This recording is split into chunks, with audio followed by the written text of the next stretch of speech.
हमने इसका आरएल माना 100, रोड के सेंटर लाइन का जो पॉइंट आरएल 100 माना, और वो एक हमारा आर्बिट्रेरी बेंचमार्क है बेटा। हमने इंस्ट्रूमेंट सेटअप किया, उसके बाद क्या किया कि उस पर्टिकुलर आर्बिट्रेरी बेंचमार्क वाले पॉइंट पे हमने स्टाफ होल्ड किया। क्लियर है? फिर यहाँ से साइड किया उसको। तो मान लो उस टाइम मुझे स्टाफ रीडिंग दिख रही है, उसे बोलेंगे बैक साइड, और वो रीडिंग आपकी है 2 metre for example, 2 metre. Clear है? तो मैं आपसे पूछ रहा हूँ वैल्यू ऑफ एच आई कितना होगा बेटा एच आई इस केस में? Please tell me the value of height of instrument और RL of the line of collimation कितना होगा बेटा? Any idea? उस पर्टिकुलर आर्बिट्रेरी बेंचमार्क का आरएल है 100, हमने ज्यूम कर लिया। क्लियर है? उसके बाद मैंने वहां स्टाफ रखा और रीडिंग देखा जब मैंने इंस्ट्रूमेंट को सेटअप करने के बाद में, तो वहां पे मुझे स्टाफ पे जो 2 मीटर की लाइन है वहां पे इंडिकेशन मिल रहा है। मीन्स क्या है? 2 मीटर रीडिंग आ रहा है मेरा। तो मैं आपसे पूछ रहा हूँ एच आई कितना हो गया मेरा? प्रीवियस लेक्चर में डिस्कस किया था हमने। तो C you are right, 102 metre. G S you are also right, 102। बेटा कैसे करेंगे? उस पॉइंट का आरएल कितना है प्लस वहां से स्टाफ रीडिंग कितनी है 2, तो ये आ गया 102। क्लियर सबको? 102 मीटर ये आ गया हाइट ऑफ इंस्ट्रूमेंट। क्लियर है? फिर क्या करेंगे कि इस बॉटम में जो पॉइंट है, मेरे को मान लो किसी पॉइंट है ग्राउंड पे, एग्जाम कोई पॉइंट है ग्राउंड पे भी, मुझे इस पॉइंट का आरएल निकालना है। फॉर एग्जांपल बहुत सारे पॉइंट है कैंपस में, तो मुझे किसी पॉइंट का आरएल निकालना है। मैं क्या करूंगा, यहाँ पे स्टाफ रखा मैंने, इसको साइड किया। क्लियर है? यहाँ पे जो रीडिंग आई, मान लो यहाँ रीडिंग आई 2.2 मीटर। क्लियर है? 2.2 मीटर। तो मैं आपसे पूछ रहा हूँ बेटा इसका आरएल कितना होगा इस पॉइंट का? इससे क्या बोल दोगे? अगर मेरा ये लास्ट रीडिंग है, एग्जांपल लास्ट रीडिंग है, इसके बाद में इंस्ट्रूमेंट और के लेके जाना शिफ्ट करके, तो इसे बोल देंगे फोर्थ साइट। अगर लास्ट रीडिंग नहीं है तो इसे बोल देंगे I S, intermediate sight. Clear है? तो जीवीएस इज सेइंग, ईश्वर बेटा 102 तो एच आई था आपका, 102 तो आपका एच आई था। अब जब आपने एक पॉइंट है जिसका मुझे आरएल फाइंड आउट करना है, वहां की फोर साइड क्या है? 2.2 मीटर है। तो मैं पूछ रहा हूँ उस पर्टिकुलर पॉइंट का, इसको नाम दे रहा हूँ मैं बी पॉइंट। इस बी पॉइंट का आरएल कितना आ रहा है? Jeevesh you are right, 102 minus 2.2 H I minus वहां की फोर साइड। मीन्स क्या है? इस लाइन का आरएल कितना है? 102 है। इस लाइन से कितना नीचे है? 2.2 मीटर नीचे है बेटा। तो क्या करोगे? 102 माइनस 2.2। क्लियर है सबको? सबका आ रहा है आंसर?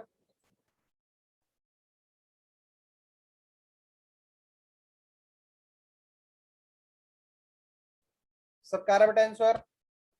102 माइनस 2.2।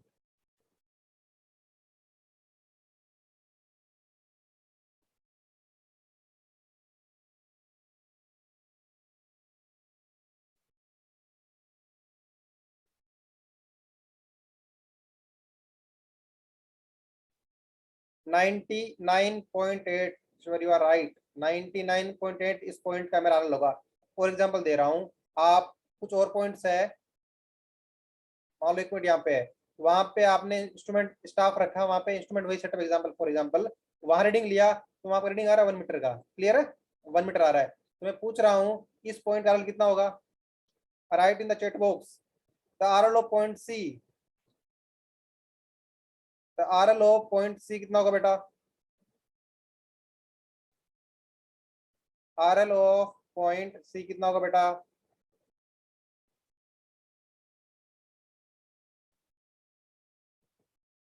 जीवेस 103 कहां से होगा बेटा? हाइट ऑफ इंस्ट्रूमेंट ही मेरा 102 है बेटा। ये पॉइंट ग्राउंड पे ही है, कहीं हाइट पे नहीं है, ग्राउंड पे पॉइंट है। स्क्रीन पे ड्रॉ करना पड़ेगा ना कहीं। ये पॉइंट आपका ग्राउंड पे ही है, तो सी पॉइंट है, ये कहीं ग्राउंड पे ही पॉइंट है। मैं पूछ रहा हूँ उस पॉइंट का आरएल कितना होगा? 102, उससे कितना नीचे है? 1 मीटर नीचे लाइन ऑफ साइट से, तो कितना हो गया? 101 हो बेटा। इतना क्या सोचना है इसके अंदर? लाइन ऑफ साइट से 1 मीटर नीचे आ रहा है। तो सबको क्लियर है? तो लास्ट लेक्चर में हम यही बात कर रहे थे कि अब मैंने क्या करा, मैंने रोड के सेंटर लाइन के जो पॉइंट है उसका आरएल लिया 100 एज्यूम किया मैंने। क्लियर है सबको? अब मुझे पता लगा कि उस पॉइंट का एक्चुअल बेटा वो उसी ग्राउंड पे ही है, वो स्क्रीन पे तो इंट्रो करना पड़ेगा ना मुझे, वो ग्राउंड पे पॉइंट आपका। तो हमें पता लगा कि जो मेरा रोड का जो सेंटर लाइन पॉइंट था रोड का, तो उसका एक्चुअल आरएल मान लो 100 नहीं है, उसका एक्चुअल आरएल है 110 मीटर है। क्लियर है सबको? 110 मीटर है। तो क्या इस केस में मेरे सभी मेजरमेंट, सभी रीडिंग्स जो मैंने रिकॉर्ड की, क्या वो मेरे सभी गलत हो गए? क्या जो मैंने पॉइंट बी, पॉइंट सी और भी जो डिफरेंट पॉइंट्स है ग्राउंड पे जिनके मैंने आरएल फाइंड आउट किए with reference to this point having RL 100 जो मैंने जूम किया था, एक्चुअल में आरएल कितना है? मुझे बाद में पता लगा कि उसका एक्चुअल आरएल है 110 मीटर है बेटा। तो मैं आप लोगों से पूछ रहा हूँ, क्या मेरे सभी जो रीडिंग है, सभी रिकॉर्ड जो मैंने किए हैं डेटा, क्या मेरे सभी गलत होंगे या कुछ सॉल्यूशन है उसका? क्या मुझे सभी रीडिंग्स वापस लेने पड़ेंगे फील्ड पे, या मैं कुछ करेक्शन अप्लाई करके या कुछ अदर सॉल्यूशन अप्लाई करके उसको मैं अपने डेटा को करेक्ट कर सकता हूँ? जीवेस इज सेइंग सर रीडिंग गलत नहीं होंगे। ओके खुशी, करेक्शन अप्लाई कर सकते हैं। ईश्वर, करेक्शन अप्लाई कर सकते हैं। बाकी बेटा बाकी लोगों को क्या लगता है कि क्या मुझे रीडिंग वापस लेनी चाहिए या करेक्शन अप्लाई कर दूं कुछ? जीवेस इज सेइंग सर 10 मीटर का करेक्शन अप्लाई कर दो, सब में 10 ऐड कर दो। बिल्कुल राइट हो बेटा, बिल्कुल राइट। कैसे कि मैंने क्या करा, अभी इसको 100 मानते हुए सभी पॉइंट का मैंने आरएल निकाला। क्लियर है? इसका आया 101। अब कितना हो जाएगा? क्लियर है सबको? 10 ऐड कर दो, 111। क्लियर है? सिमिलरली इस पर डाल कितना होगा? 98.2 था, 99.8 था, उसमें 10 ऐड कर दो आप। क्लियर है सबको? तो बेटा इसका रीजन क्या है कि हम करेक्शन क्यों अप्लाई कर पा रहे हैं? क्योंकि वो चेंज सभी के अंदर इक्वली है। क्लियर है सबको कि वो 10 मीटर का डिफरेंस, जब मेरा बेंचमार्क में भी 10 मीटर का डिफरेंस है तो वो 10 मीटर का डिफरेंस सभी में रहेगा। क्यों? क्योंकि मैंने उस बेंचमार्क को रेफरेंस मानते हुए बेटा बाकी सभी पॉइंट के मैंने आरएल फाइंड आउट किए हैं। जितना एरर बेंचमार्क में था उतना ही एरर सभी में रहेगा, इसीलिए हम लोग करेक्शन अप्लाई कर सकते हैं। अब क्या है, कभी क्या हो सकता है कि 100 की जगह मेरा 98 भी हो सकता है। क्लियर है सबको? तो अकॉर्डिंगली 2 मीटर समय से माइनस कर देना आप लोग। तो जो भी आपके रीडिंग्स है, जो भी आपने टॉपोशीट बनाई है, उसके अंदर आप लोग सभी में इक्वली करेक्शन अप्लाई कर सकते हो। आई थिंक अब सभी को क्लियर है। और कैंपस में जब भी करेंगे तो मैं आप लोगों से पूछूंगा यही चीज, आर्बिट्ररी बेंचमार्क वाला काम आने वाला बेटा आपके। तो नेक्स्ट हम प्रोसीड करते हैं टेम्पररी बेंचमार्क के बारे में। They are the reference point established during the leveling operation when there is a break in the work or at the end of day's work. मान लो कि आपने सर्वे वर्क स्टार्ट किया डे टाइम में। Clear है?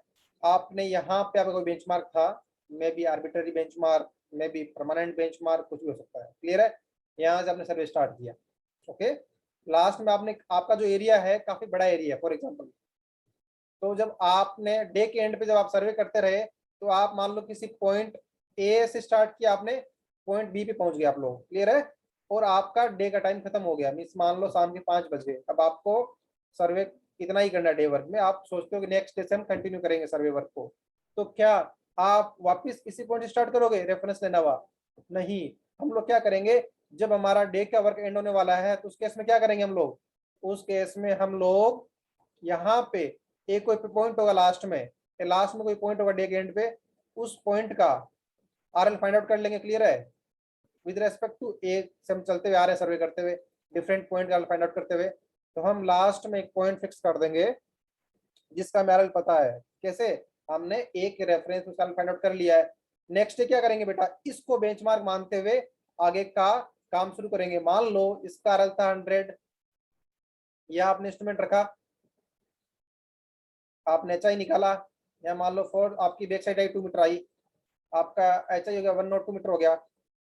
अब क्या आपने इन बिटवीन बहुत सारे पॉइंट निकाले, लास्ट में पहुंचते पहुंचते आपने क्या देखा कि जब आप बी पॉइंट पे मान लो आपको इंस्ट्रूमेंट शिफ्ट भी करना पड़ा हो, जब आप यहाँ पे आ गए इंस्ट्रूमेंट शिफ्ट करते हुए, क्लियर है, और मान लो यहाँ पे बी का जो फोर्थ साइड था वो मान लो 3 मीटर था, क्लियर है, तो यहाँ मेरा बी का कितना आ गया, 99 आ गया, सबको क्लियर है, H I minus fourth side. अब जब आपने इंस्ट्रूमेंट शिफ्ट कर दिया उसके बाद क्या करोगे, जो पहला रीडिंग लोगे क्या बैक साइड होगा इसके ऊपर, वो मान लो आपका रीडिंग आ रहा है 4 मीटर का, क्लियर है, तो बच्चा ही क्या आ गया, एच आई मेरा आ गया R L of B 99 plus back side 4, तो आ गया 103 मीटर, क्लियर है सबको, नहीं एच आई। फिर आपने क्या करा, आपका जो डे का वर्क है एंड होने वाला है, तो आपने क्या करा, एक पॉइंट था कोई, उसको साइड किया, वहां स्टॉप रख के तुम्हारी रीडिंग आई 2 मीटर की, तो आपने क्या देखा कि इस पॉइंट का कितना आ गया, 101 मीटर, क्लियर है, 101 मीटर। कैसे करेंगे, H I minus this four side, तो आपके पास वहां का आरएल आ गया। अब क्या करोगे, नेक्स्ट डे आपने पॉइंट ग्राउंड में मार्क कर रखा है, क्लियर है, अब जब आप नेक्स्ट डे आओगे तो क्या करोगे, वहीं से स्टार्ट क्या करोगे, मान लो आपने यहाँ इंस्ट्रूमेंट सेटअप किया इन उसके नियर बाई में, और इसको साइड करोगे, यहाँ आप स्टॉप रखोगे और इसको साइड करोगे, जितना भी बैक साइड आएगा वो क्या करोगे, इस 101 में ऐड कर दोगे, तो आपके पास उस पर्टिकुलर जहाँ इंस्ट्रूमेंट सेटअप है उसका हाइट ऑफ इंस्ट्रूमेंट आ जाएगा। आपको हर बार इस पॉइंट से स्टार्ट नहीं करना पड़ेगा बेटा। आई थिंक अब सबको क्लियर है कि टेम्पररी बेंचमार्क का मीनिंग क्या है, यूज क्या है। अब कैसे मार्क करोगे, वहां आप लोग जो हमने चैप्टर में पढ़ा है कि पैक्स लगा सकते हैं, कोई स्टोन रख सकते हो या कोई मार्किंग कर सकते हो, क्लियर है सबको। और क्या हो सकता है, कौन कौन से ले सकते हैं हम लोग, ऐसा कोई स्ट्रक्चर हो लाइक ट्री के नियर बाय में ले सकते हो आप लोग, बिल्डिंग का जो मेरा कॉर्नर है वहां पे ले सकते हो, ताकि आपको कल याद रहे कि आप मार्किंग कर रखी है आप लास्ट में। ऐसा नहीं हो कि आप कहीं जगह रफली कोई स्टोन रख दो, स्टोन वो डिस्टर्ब हो जाए वहां से, तो ऐसा नहीं हो कि कल जब आओ आप और आपको पता ही ना रहे कि आपका प्रीवियस डे का जो मैंने टेम्पररी बेंचमार्क स्टेब्लिश किया था वो कहाँ पे है, क्लियर है सबको। तो कौन से पॉइंट पे स्टेब्लिश करना है ताकि वो आपको नेक्स्ट डे इजीली मिल जाए वहां पे, और कोई डिस्टर्बेंस ना हो उसके अंदर। तो बेटा आपका टेम्परेरी बेंचमार्क हो गया। अभी एक फिगर से शो कर देता हूँ, बाकी आपको मैंने विद एग्जांपल समझाई दिया है।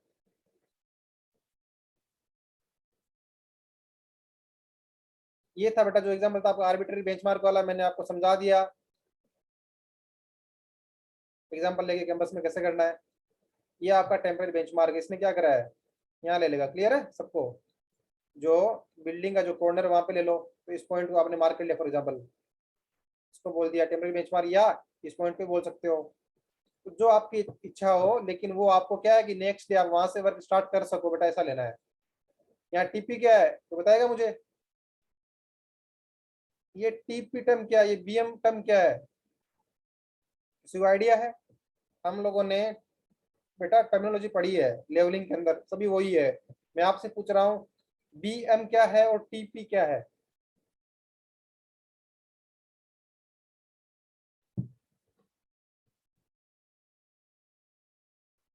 बीएम बेंचमार्क और TP,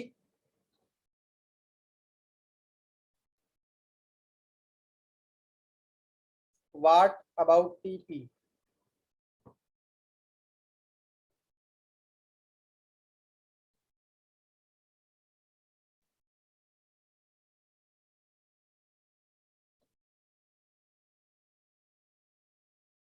Asha you are wrong, it's not temporary benchmark, वो टीबीएम है बेटा, टेम्पररी बेंचमार्क टीबीएम है, not TP. Bobby Verma is saying change point. You are right, beta. Turning point or change point. At the full form of TP is turning point, or also known as change point. Clear है? दोनों ही सही है, change point और turning point बेटा, confuse नहीं होना है। ये हम लोग टर्म सब डिस्कस कर चुके हैं बेटा। नेक्स्ट हम डिस्कस करते हैं कि हमारे कौन कौन से इंस्ट्रूमेंट हम लोग यूज करेंगे किसमें, लेवलिंग वर्क के अंदर। तो दो इंस्ट्रूमेंट है मेनली मेरे, एक होगा लेवल, क्लियर है, दूसरा क्या होगा, लेवलिंग स्टाफ होगा। जिस इंस्ट्रूमेंट से मैं साइड करूंगा वो क्या है, लेवल है, जो फिगर दिख रहा है आपको स्क्रीन पे वो किसका है, लेवल का फिगर है, क्लियर है। सेकंड क्या है, जो एक वर्टिकल स्केल होगी, एक रेक्टेंगुलर रोड होगी, वो क्या आपका, वो आपका स्टाफ होगा बेटा, क्लियर है। तो अब हम लोग वन बाय वन डिस्कस करते हैं इंस्ट्रूमेंट को। तो लेवल की बात करेंगे, the purpose of a level is to provide a horizontal line of sight, essentially a level consist of the following four parts. Level के अंदर कौन कौन से इसके कंपोनेंट होंगे बेटा? सबसे पहला आपका है टेलीस्कोप, क्या करेगा? लाइन ऑफ साइट प्रोवाइड करेगा। लेवल ट्यूब क्या करेगा? Horizontal line of site provide करेगा बेटा आपका। जब मेरा बबल ट्यूब या लेवल ट्यूब दोनों सेम नाम बेटा, उसके अंदर जो बबल है वो सेंटर पे है, तो इसका मतलब क्या है कि मेरा लाइन ऑफ साइट हॉरिजॉन्टल है। क्लियर है? नेक्स्ट वन क्या है? ए लेवलिंग हेड, क्या क्या कंपोनेंट है इसके? A tribrach and trivet stage. Clear है? इसको कंबाइन बोलेंगे लेवलिंग हेड।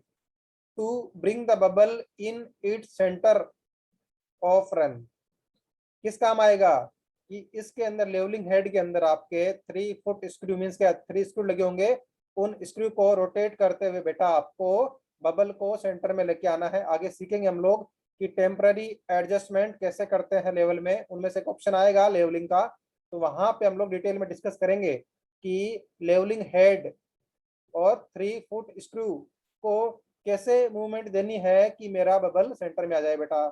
नेक्स्ट क्या है? ट्राइपॉड, आई थिंक सभी फेमिलियर है ट्राइपॉड से। यू कैन से स्टैंड है इंस्ट्रूमेंट को स्टेब्लिश करने के लिए वहां पे, जिसके 3 लेग होंगे।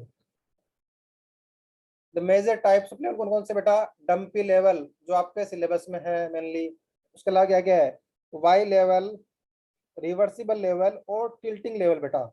इनमें कई बार आपसे एग्जाम में इंटरव्यू में डिफरेंस पूछ सकते हैं कि dumpy level, please tell me the difference between dumpy level and tilting level, जो बेसिक डिफरेंस है, या डंपी लेवल और वाई लेवल के बीच में क्या बेसिक डिफरेंस है स्ट्रक्चर के अंदर, क्योंकि रीडिंग तो सब में सेम है, लाइन ऑफ साइट होगी, उससे मुझे लेवल जो स्टाफ रखा है उस पर रीडिंग नोट करना है, लेकिन बेसिक स्ट्रक्चर डिफरेंस क्या है इनके अंदर, तो बेटा आपको कभी पूछ सकते हैं इंस्ट्रूमेंट के बारे में, तो आपको ध्यान से सुनना है। तो हम पहला डिस्कस कर रहे हैं डंपी लेवल।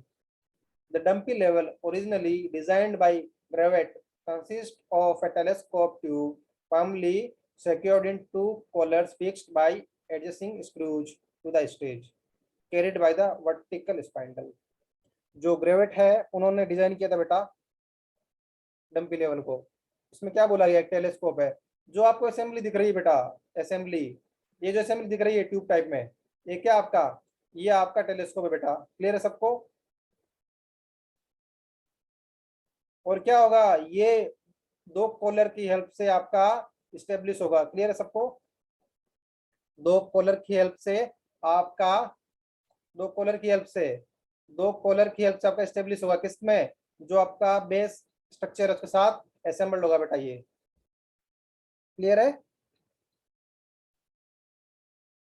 तो हम लोग इसके डिफरेंट पार्ट्स देख लेते हैं। सबसे पहला कंपोनेंट आता है टेलीस्कोप, पता है हमें। उसके बाद क्या आएगा? आई पीस, याद है? आई पीस पहले हम लोग डिस्कस कर चुके हैं, जहां से मेरा ऑब्जर्वर ऑब्जर्वर साइड करेगा, जिस साइड से मेरा ऑब्जर्वर साइड करेगा बेटा उसे बोलेंगे आई पीस। दूसरा कौन सा याद आ रहा है सभी को? ये कौन सा रहेगा? ऑब्जेक्टिव। ऑब्जेक्टिव याद रहेगा। ऑब्जेक्टिव पीस बोल सकते हो, ऑब्जेक्टिव एंड बोल सकते हो, ऑब्जेक्टिव वेन बोल सकते हो, जो अच्छा लगे आपको। Objective piece. क्लियर है? उसके बाद सबको याद होगा, हमने एक टर्म यूज की थी, रे शेड। जो हमारी सनलाइट आ रही है उनकी वजह से हमें रिफ्लेक्शन में ना हो, तो उसके लिए हम रे शेड यूज करते थे। किसमें देखा बेटा आपने टर्म? कहाँ पड़ी थी? कंपास के अंदर। याद आ रहा है किसी को? तो सिमिलरली वही फंक्शन मेरा यहाँ भी होगा। नेक्स्ट पेज में मैं आपको फिगर का एक और व्यू दिखाऊंगा। इस व्यू में आपको सभी कंपोनेंट नहीं दिख पाएंगे बेटा। क्लियर है? अगला आपका है ऑब्जेक्टिव एंड हो गया। उसके बाद क्या है? Longitudinal bubble. लेवल ट्यूब है, दिख रहा है सबको? लेवल ट्यूब 5th नंबर वाला। 6th पे आपके फोक्सिंग स्क्रू है। क्लियर है? Focusing screw. 7 पे आपके फुट स्क्रू। अब डिटेल में डिस्कस करेंगे फुट स्क्रू किस काम आ रहे हैं। यहाँ पे क्या होंगे बेटा? आपके 3 होंगे। अब अभी आपको 2 स्क्रू दिख रहे होंगे। क्लियर है? अभी आपको केवल 2 स्क्रू दिख रहे होंगे। तीसरा स्क्रू क्या है? इस पोर्शन के बैक साइड में बेटा। ये क्या है? ये मैं साइड व्यू दिखा रहा हूँ। टॉप व्यू कैसा होगा? ध्यान से देखो बेटा, टॉप व्यू कैसा होगा? ये मेरा टॉप व्यू होगा इसका, इसका फुट स्क्रू का। क्लियर है? ये तीनों मेरे फुट स्क्रू है, मैं स्टूडेंट को दिखा रहा हूँ आपको। इन्हें बोलते हैं फुट स्क्रू। क्लियर है? 3 होंगे बेटा नंबर्स में। और इनका काम क्या है? इनका काम है इंस्ट्रूमेंट को लेवल करने में काम आएगा, और यू कैन से लाइन ऑफ साइट को ओरिजेंटल करने में काम आएगा। कैसे चेक करेंगे? जो मेरा लेवल ट्यूब और बबल ट्यूब का जो बबल है वो सेंटर में है या नहीं है। अगर नहीं है तो हम लोग कैसे लेके आएंगे? हम लोग इनकी हेल्प से लेके आएंगे। किसकी हेल्प से? इन 3 फुट स्क्रू की हेल्प से बेटा। इनको मैं रोटेट करना के सीखेंगे कैसे करना है। अभी समझ लो इनका काम क्या है, लेवलिंग करना है। बबल ट्यूब का जो बबल है उसको सेंटर में लेके आना है, लाइन ऑफ साइट को हॉरिजॉन्टल करना है बेटा। क्लियर है सबको?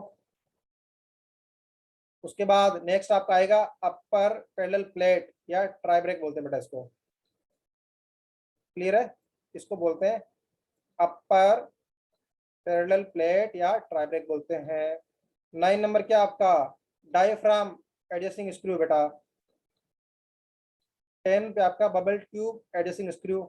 ये क्या है? ये वाली क्या है? लॉन्गिट्यूडिनल है बेटा। ठीक है, ये क्या होगी? ट्रांसवर्स हो जाएगी यहाँ पे। जो 11 नंबर पे मेरी है वो क्या है? वो ट्रांसवर्स आपकी। और ये कौन सी है? ये थी मेरी 5 नंबर वाली लॉन्गिट्यूडिनल बबल ट्यूब है बेटा। क्लियर है? 12 पे आपका फुट प्लेट या ट्राइवेट स्टेज आ गया बेटा। तो अब हम लोग नेक्स्ट फिगर में देखते हैं बाकी जो कंपोनेंट है जो इस व्यू के अंदर हमें विजिबल नहीं थे, वो देखते हैं नेक्स्ट के अंदर। और कुछ बात करते हैं डंपी लेवल के बारे में। The modern form of dumpy level has the telescope tube and the vertical spindle cast in one piece, and a long bubble tube is attached to the top of the telescope. इसमें क्या होगा बेटा? इसमें जो आपका spindle जो bottom portion है और आपका जो टेलीस्कोप है दोनों as a single piece cast होंगे बेटा। क्लियर है? मींस क्या है, उसको वहां से मैं सेपरेट नहीं कर सकता। समझ रहे हो मेरी बात? यही बात आगे जाके डिफरेंस क्रिएट करेगी अदर टाइप ऑफ लेवल्स और इसके बीच में बेटा।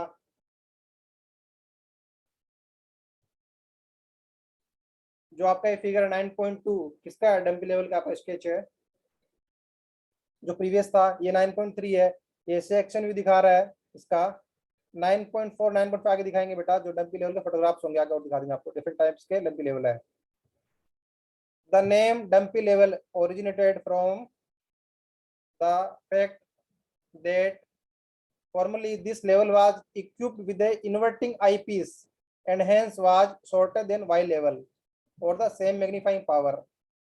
इसको डंपी लेवल क्यों बोला गया? बोला कि जो मेरा इसमें जो आई पीस है वो इन्वर्टिंग था। क्लियर है पहली बात? और वाई लेवल से छोटा था बेटा, और सेम मैग्नीफाइंग पावर का था। अभी क्या है? अभी आपकी इन्वर्टेड इमेज को इरेक्ट कर दिया। क्लियर है? तो अभी आपको जैसे पुराने टाइम में क्या है, जो मेरे थोड़े लाइट थे, आप नेक्स्ट सेमेस्टर में पढ़ोगे। थोड़े लाइट इंस्ट्रूमेंट है जो आपका एंगल मेजरमेंट में काम आता है। तो उस केस में क्या है? उस केस में भी कई थोड़े लाइट ऐसे थे पुराने वाले जिनके अंदर मुझे इन्वर्टेड इमेज दिखेगा बेटा आपको। मान लो नॉर्मली क्या होता है, स्टाफ ऐसा रीडिंग होगा 1 मीटर 1.1 फॉर एग्जाम्पल 1.2 शॉन 2 मीटर चलेगा। उसमें क्या दिखेगा? उसमें उल्टा दिखेगा आपको। उसमें आपको 1 मीटर ऊपर दिखता था, 2 मीटर आपको नीचे दिखेगा। क्यों? क्योंकि उसके अंदर आपकी इमेज क्या है? इन्वर्टेड बनती थी बेटा। क्लियर है सबको? लेकिन आजकल ये इन्वर्टेड इमेज का फंडा नहीं है। मोस्टली इंस्ट्रूमेंट में आपकी और जो एक्चुअल इमेज है वही बनेगी बेटा। In some of the instrument the clamp screw is provided to control the movement of spindle about the vertical axis for small or precise movement, a slow motion screw or tangent screw। बात आ रही है यहाँ पे clamp screw, इसके लिए spindle पे control करने के लिए मूवमेंट। और दूसरा क्या है? टेंजेंट स्क्रू बेटा। बहुत काम का है आपका टेंजेंट स्क्रू या स्लो मोशन स्क्रू। ध्यान से देखना। कई बार क्या होगा बेटा आपको, जब आप इसकी रोटेशन करवा रहे हो इसकी टेलीस्कोप की। क्लियर है? जब आप टेलीस्कोप की रोटेशन करवा रहे हो कई बार क्या होगा, मान लो कि मुझे एक ऑब्जेक्ट है उसको मुझे साइड करना है। क्लियर है?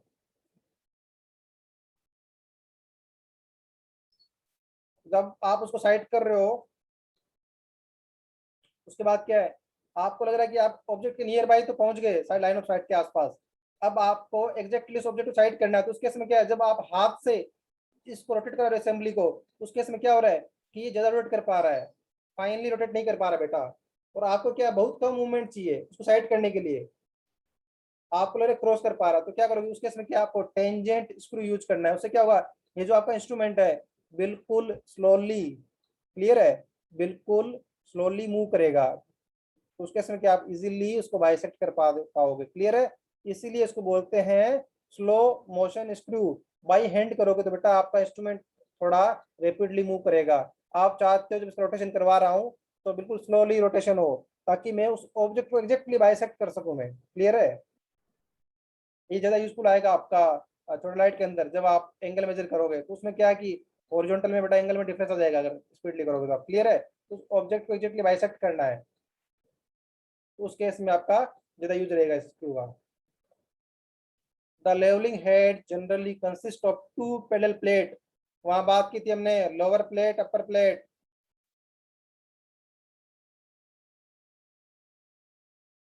क्लियर है। और क्या है, विद आइदर 3 फुट स्क्रू और 4 फुट स्क्रू। हम लोग जो हमारे पास इंस्ट्रूमेंट है कैंपस में हम यूज करेंगे उसमें क्या हमारे पास 3 फुट स्क्रू बेटा, क्लियर है। The upper plate is known as tribrach and lower plate it known as trivet, clear है। तो नॉर्मली क्या बोलते हैं हम लोग, ध्यान रखना बेटा, जो अपर प्लेट होगी ट्राई वेट है, क्लियर है। कौन सा होगा बेटा, दिख रहा है, ये प्लेट की बात कर रहा हूँ। और लोअर प्लेट कौन सा है,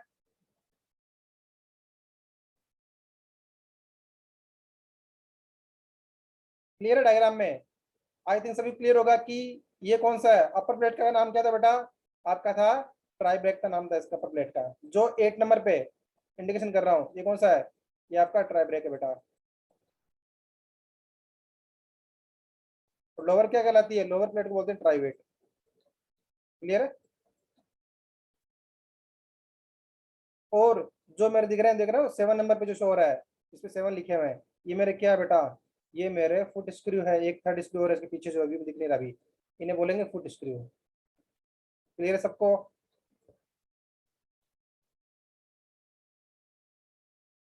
आई थिंक सभी क्लियर है अभी, अपर प्लेट लोअर प्लेट और फुट स्क्रू। बाकी मोस्टली पोर्शन हम ऑलरेडी डिस्कस कर चुके हैं।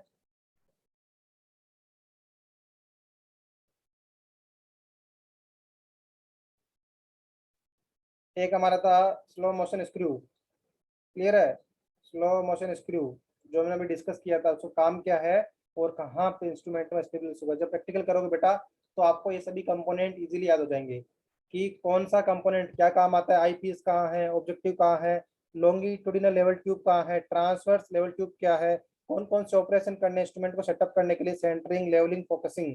फोकसिंग में दो कौन कौन से हैं, क्यों करते हैं दोनों, ट्राई वेट क्या है, ट्राई ब्रेक क्या है, 3 फुट स्क्रू क्या है, उनका काम क्या है, टेंजेंट स्क्रू क्या है, उसका प्रैक्टिकल एप्लीकेशन क्या है। अभी हमने थ्योरेटिकल सब चीज समझ ली है। जब आप एक प्रैक्टिकल कर लोगे इसके ऊपर, चाहे आप लोग डंपी से करो चाहे आउट लेवल से करो, तो आपको क्लियरली समझ में आ जाएगा सभी, फिर आपको ये इतना जो थ्योरी पोर्शन है वो रटने की जरूरत नहीं पड़ेगी बेटा। नेक्स्ट हमारा पॉइंट क्या था, advantages of dumpy level over the Y level are. पहला क्या है, सिंपलर कंस्ट्रक्शन है, और इसमें क्या है, फीवर मूवेबल पार्ट्स क्यों फिक्स कर रखे हैं आपने, उसमें से क्या होगा, आपको फीवर एडजस्टमेंट करना पड़ेगा बेटा आपको। और longer life of the adjustment, ऐसा क्यों बोल रहा है, बता सकता है मेरे को कि एडजस्टमेंट जो कर रखे हैं ऑलरेडी उनकी लॉन्गर लाइफ क्यों होंगी, तो रीजन आ रहा है इसमें किसी को, जो मैंने पढ़े अभी बेटा, जो भी एडवांटेजेस हमने 3-4 पॉइंट पढ़े नहीं के अंदर आंसर है इसका, कि longer life of the adjustment.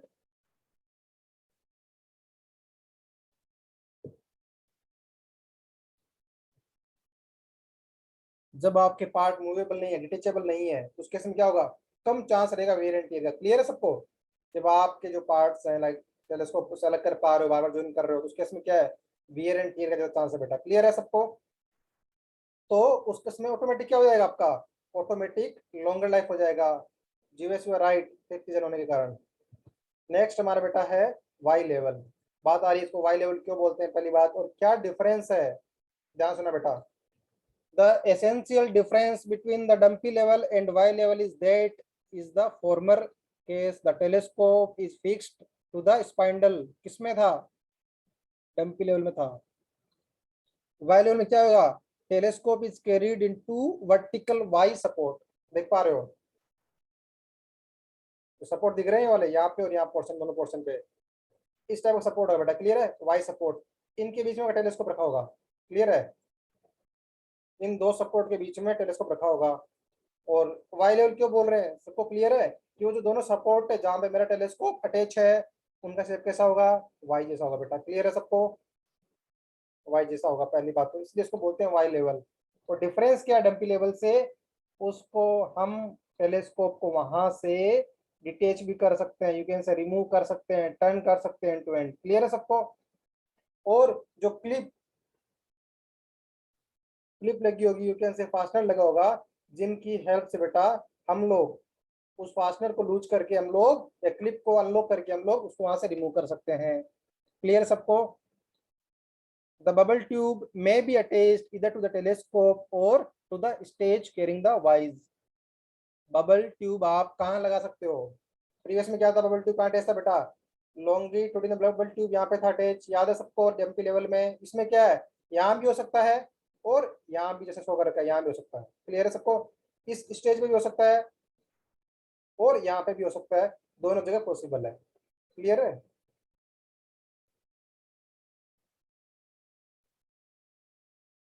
The bubble tube must be of reversible type.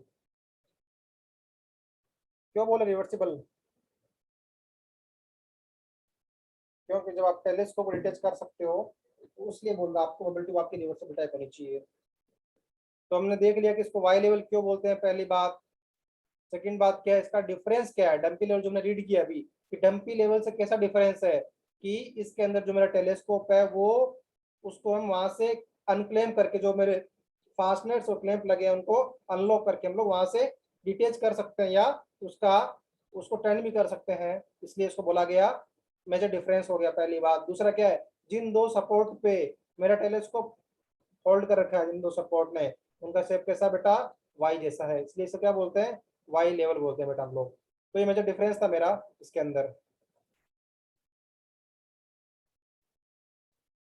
Last line क्या है, the adjustment do not have longer life and are disturb more frequently due to large number of movable parts. जैसे हमने देखा था कि dumpy level में longer life क्यों adjustment की, क्लियर है, कि हमने जो एक बार सेटिंग कर दी वो सेटिंग डिस्टर्ब नहीं करनी पड़ेगी बार बार, वही कंपोनेंट है मोस्टली, ज्यादा कोई डिफरेंस नहीं है।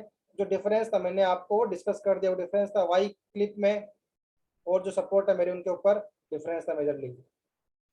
नेक्स्ट मेरा है रिवर्सिबल लेवल, थर्ड टाइप बेटा, a reversible level combine the feature of both. अब बेटा क्या हो गया, इसमें डंपी लेवल और वाई लेवल दोनों का कंबाइन फीचर है। कैसे, the telescope is supported by two rigid socket into which the telescope can be introduced from either end and then fixed in position by a screw. क्या है कि जो आपका आई पीस है, मान लो आपका आई पीस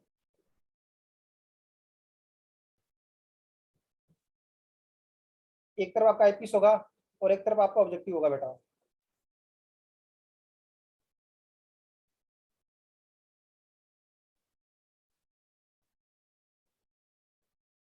क्लियर है।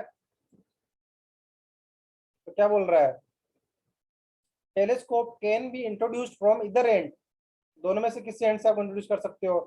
उसके बाद क्या, उसके बाद उसको फिक्स कर देंगे बेटा with the help of screw, clear है। The socket are rigidly connected to the spindle through a stage. Once the telescope is pushed into the socket and the screw is tightened, the level एक as a dumpy level, clear है। Previous में क्या था Y level में, उसमें बेटा मेरे पास fastener की अलग से क्लिप लगी थी, उस क्लिप को अनलॉक करते ही मेरा क्या इजीली डिटेच कर पा रहा है। इसमें क्या है, जब आपने सॉकेट के अंदर एक बार टेलीस्कोप को फिक्स कर दिया है और स्क्रू आपने फिक्स कर दिया, टाइटन कर दिया, उसके बाद ये आपका ये डंपी लेवल वर्क करेगा बेटा आपका। Telescope can be taken out and reverse and four and, क्या बोल सकते हैं, कभी जो आपका आई लेवल इस तरफ है, ऑब्जेक्ट इस तरफ, इसको क्या कर सकते हो आप, रिवर्स करके भी वहां पे स्टेब्लिश कर सकते हो बेटा सॉकेट के अंदर, क्लियर है। इसलिए से क्या बोलते हैं, रिवर्सिबल बोलते हैं बेटा।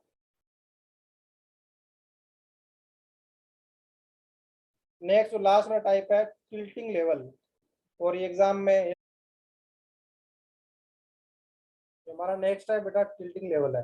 अभी तुमने क्या देखा, डंपी लेवल, वाई लेवल, जितने डिफरेंट लेवल थे उनमें क्या था, जो मेरा लाइन ऑफ साइट है, जो मेरा लाइन ऑफ साइट है वो क्या है, वर्टिकल एक्सिस के परपेंडिकुलर है। क्लियर है सबको, ध्यान रखना बेटा, line of site vertical axis के परपेंडिकुलर है बेटा।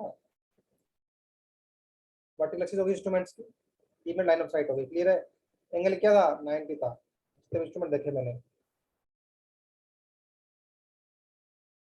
जब मेरा इंस्ट्रूमेंट एक बार लेवल हो जाएगा तो उसके इसमें क्या होगा कि एंगल 90 हो जाएगा। क्लियर है, लेवल करने का मतलब यही है कि मेरी लाइन ऑफ साइट हॉरिजॉन्टल हो जाए, तो क्या होगा उसके इसमें वर्टिकल और लाइन ऑफ साइट के बीच एंगल हो जाएगा 90। क्लियर, अगर मेरा इंस्ट्रूमेंट में कोई डिफेक्ट नहीं है तो इस केस में होना चाहिए था। अब बात आ रही tilting level. However, the line of sight can be tilted slightly without tilting the vertical axis. Thus, the line of sight and the vertical axis need not to be exactly perpendicular to each other. देखा बेटा major difference क्या था, बाकी जितने भी हमने level पढ़े अभी उनमें क्या था, लाइन ऑफ साइट और वर्टिकल एक्सिस के बीच का एंगल था 90 डिग्री। क्लियर है, जबकि टिल्टिंग लेवल में क्या है, 90 डिग्री एंगल होना जरूरी नहीं है। क्लियर है सबको, 90 डिग्री एंगल होना जरूरी नहीं है। This feature therefore help in quick levelling. इससे क्या होगा, मेरा लेवलिंग बेटा जल्दी होगा। द इंस्ट्रूमेंट इज लेवल्ड रफली by the 3-foot screw with respect either to the bubble tube or to a small circular bubble, thus making the vertical axis approximately vertical while taking the sight to stop. The line of sight is made exactly horizontal by centering the bubble by means of a fine pitch tilting screw. Clear है, which tilt the telescope with respect to vertical axis.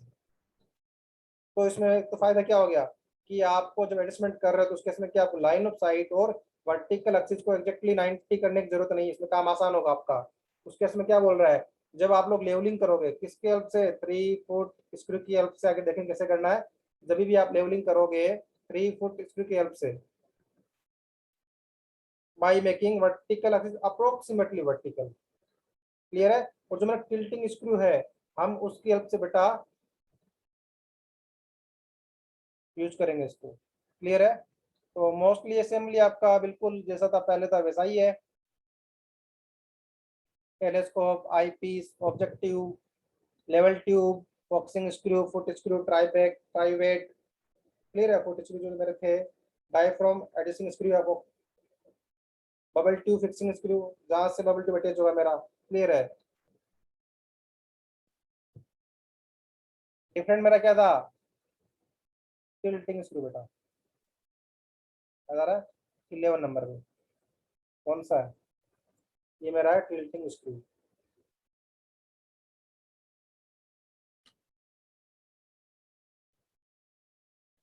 Line of site को horizontal कैसे कर लेंगे हम लोग, tilting screw से। Clear है,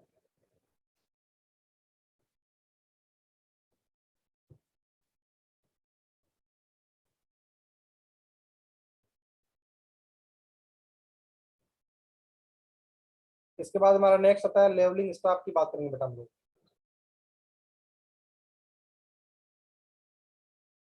तो डिफरेंस क्या हो जाएगा इसमें, इससे क्या कि हमारी लेवलिंग क्या क्विक हो जाएगी बेटा। क्लियर है, with the help of tilting level. Next हमारा है लेवलिंग स्टाफ। अब पता है आपको स्टाफ का यूज क्या है, स्टाफ का यूज हम लोग लेते हैं रीडिंग नोट करने में वहां पे। क्लियर है, कि जिस पर्टिकुलर पॉइंट पे मुझे आरएल यू कैन से इसका लेवल मेजर करना है। मान लो आपका ग्राउंड सरफेस है और आपने इन बिटवीन कहीं आपने इंस्ट्रूमेंट सेटअप किया,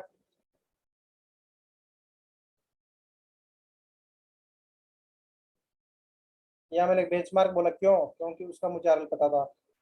तो वहां पे क्या करना पड़ेगा, सबसे पहले वहां पे आपको स्टाफ रखना पड़ेगा। इसमें क्या करना पड़ेगा, इसमें इंस्ट्रूमेंट में हमने एडजस्टमेंट कर ली, सेटिंग्स कर ली, और टेम्पररी एडजस्टमेंट भी कर दी, क्या सेंटरिंग, लेवलिंग, फोकसिंग सब कुछ कर दिया आपने। उसके बाद क्या करोगे, नॉन आरएल वाले पॉइंट बेंचमार्क पे स्टाफ रखा, उसको आपने साइड किया। क्लियर है, साइड किया आपने उसको, तो जहां में लाइन ऑफ साइट जा रही है, जिस पॉइंट पे इंटरसेक्ट कर रही है उस पॉइंट पे रीडिंग कितनी लिखी हुई है, मान लो यहाँ जीरो रीडिंग होगा, नीचे नीचे 0 मीटर, कहीं 1 मीटर होगा, कहीं 2 मीटर होगा इधर। ठीक है, स्टाफ में तो मान लो कि 2 मीटर वाले पॉइंट पे एग्जैक्टली बाइसेक्ट कर रहा है, तो मुझे क्या पता लगा कि ये जो पॉइंट है जहाँ मैंने स्टाफ रखा है उससे 2 मीटर ऊपर मेरा लाइन ऑफ साइट है। क्लियर है, 2 मीटर ऊपर लाइन ऑफ साइट है। तो मेरा एचआई कितना आ जाएगा, जितना बेंचमार्क आरएल होगा +2 मीटर होगा। क्लियर है, ये मेरा होगा एचआई हो गया, RL of benchmark +2 metre. Clear है सबको। तो ये स्टाफ किस काम में आ रहा है, मेरे को स्टाफ काम में आ रहा है कि जो मेरा बेंचमार्क है और जो मेरा लाइन ऑफ साइट है उनके बीच का हाइट डिफरेंस, एलिवेशन डिफरेंस कितना है बेटा, उसको मैं जिस इंस्ट्रूमेंट की हेल्प से रीड कर पा रहा हूँ मेरा हो गया स्टाफ हो गया बेटा। Levelling staff is rectangular straight rectangular rod, or you can say vertical scale having graduation, means readings लिखिए different. The foot of the staff representing 0 reading. The purpose of level is to establish a red line of sight. पता सब कुछ instrument था। The purpose of leveling staff, अभी मैंने समझाया आपको कि उन लाइन ऑफ साइट और जो पर्टिकुलर स्टेशन है जो मैंने माना था बेंचमार्क लास्ट एग्जांपल में, तो उनके बीच का वर्टिकल हाइट डिफरेंस कितना है, यू कैन से, या एलिवेशन डिफरेंस कितना है, ये जिस इंस्ट्रूमेंट की हेल्प से फाइंड आउट करेंगे वो मेरा हो गया लेवलिंग स्टाफ। और जो इंस्ट्रूमेंट मैं यूज कर रहा हूँ साइट करने के लिए वो मेरा हो गया लेवल बेटा। लेवलिंग स्टाफ में बी डिवाइडेड इनटू 2 क्लासेस, कौन कौन सी है, self reading staff and target staff. पहला बात आएगा सेल्फ रीडिंग स्टाफ की बात करेंगे, is the one which can be read directly by the instrument man through the telescope। जैसा नाम में लिखा है सेल्फ रीडिंग स्टाफ है। Target staff on the other end contains a moving target against which the reading is taken by staff man। Clear है। Self reading में क्या है, जो आपका ऑब्जर्वर है जो इंस्ट्रूमेंट के पास खड़ा बेटा वो वहां से साइट करेगा, उसको दिखेगा कि एग्जांपल कि 2 मीटर वाले पॉइंट में लाइन ऑफ साइट जा रही है, इंटरसेक्ट कर रही है, तो मेरा वहां पे जो एलिवेशन डिफरेंस है between the ground point and the line of sight is 2 metre. जबकि आपका टारगेट स्टाफ में क्या है, जो स्टाफ मैन है जिसने स्टाफ को बेटा होल्ड कर रखा है। क्लियर है सबको। इसमें क्या एक मूविंग टारगेट होगा और रीडिंग कौन लेगा, स्टाफ रीडिंग लेगा बेटा इसकी। तो हम बात करेंगे वन बाय वन, डिस्कस करते हैं। पहले सेल्फ रीडिंग स्टाफ, इसके कौन कौन से टाइप्स हैं, 3 फॉर्म्स मेनली। सबसे पहली है सॉलिड फॉर्म, सेकंड है फोल्डिंग स्टाफ। बताएंगे क्या डिफरेंस है। फोल्डिंग स्टाफ में क्या है, मान लो आपके स्टाफ की लेंथ है 5 मीटर फॉर एग्जांपल। क्लियर है। तो क्या एक 5 मीटर लेंथ का इसके आप लेके कहीं भी घूम सकते हो, कहीं भी लेबोरेटरी में कहाँ रखोगे, बिल्डिंग के टच होगा ऊपर गेट में इंसर्ट करोगे, बहुत डिफिकल्टी आएगी आपको। उस केस में क्या है, वो फोल्ड होता है बीच में से बेटा। फोल्डिंग इन द सेंस ऐसा नहीं है कि यहाँ से फोल्ड हो जाएगा पूरा, ऐसे फोल्ड नहीं होगा बेटा वो। उसमें क्या होता है, उसमें मान लो रेक्टेंगुलर स्केल बोला इसने, तो बॉटम पोर्शन मान लो ऐसा है, मिडिल पोर्शन ऐसा कुछ होगा 1 मीटर, अगेन टॉप पोर्शन ऐसा कुछ होगा, तो एक के अंदर दूसरा इंसर्ट हो पा रहा है बेटा। क्लियर है सबको, एक के अंदर दूसरा इंसर्ट हो पा रहा है आपका। क्या होगा, यहाँ पे एक लॉक लगा होगा, उस लॉक को जब मैं अनलॉक कर दूंगा तो क्या होगा, ये पूरा पोर्शन क्या है, जो मुझे पोर्शन दिख रहा है ये पोर्शन बेटा, इस क्लिप को अनलॉक कर दूंगा तो क्या होगा, पूरा पोर्शन क्या है इसके अंदर चला जाएगा बेटा ये। क्लियर है सबको। इसको नाम दे रहा हूँ सी वाला पोर्शन। क्लियर है। बी पोर्शन के इनसाइड चला गया बेटा आपका। जब मैं यहाँ जो लॉक लगा है उसको जब मैं क्लिप को अनलॉक कर दूंगा, क्लियर है, प्रेस कर दूंगा उसको मैं, उस केस में क्या होगा कि अब जो ये असेंबली जो मेरी बीएनसी कंबाइन असेंबली थी ये भी इसके अंदर चली जाएगी। तो कैसा दिखेगा बेटा आपको कि ए के अंदर बी एंड बी के अंदर आपका असेंबली सी है। क्लियर है सबको। तो ये से फोल्ड होगा बेटा, फिर क्या होगा आपका, आपका उस केस में इतना ही हाइट स्टॉप दिखेगा आपको। क्लियर है। जब आप उसको इरेक्ट करोगे पूरा क्लिप को प्रेस करके, तो आपका पूरा स्टॉप जितना रीडिंग चाहिए आपको, तो ये आपका पूरा स्टॉप होगा बेटा। ये आपका ऐसे फोल्ड होगा, फोल्डिंग स्टॉप। क्लियर है सबको।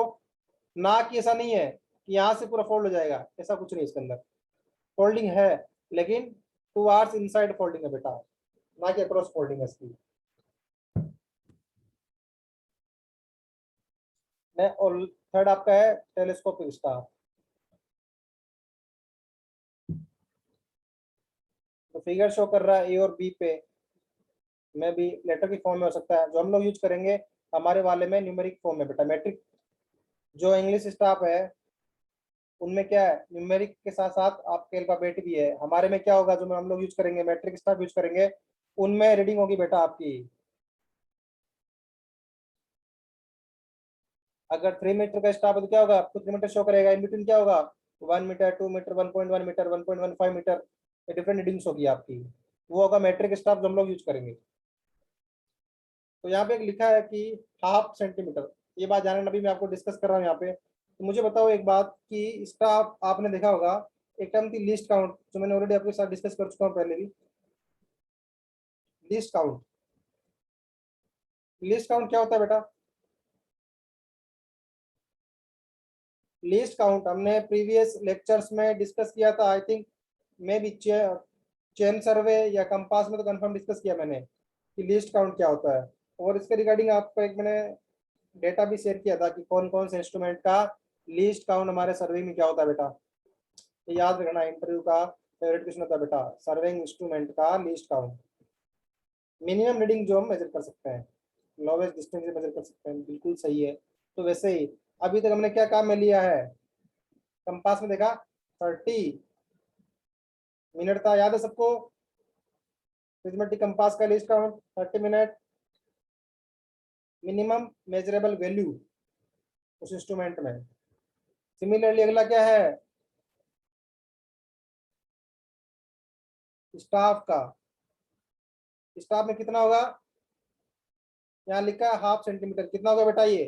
0.5 सेंटीमीटर मीन्स क्या हो गया, क्लियर है सबको? यही बोल रहा है 5 मिलीमीटर, याद रहेगा सबको।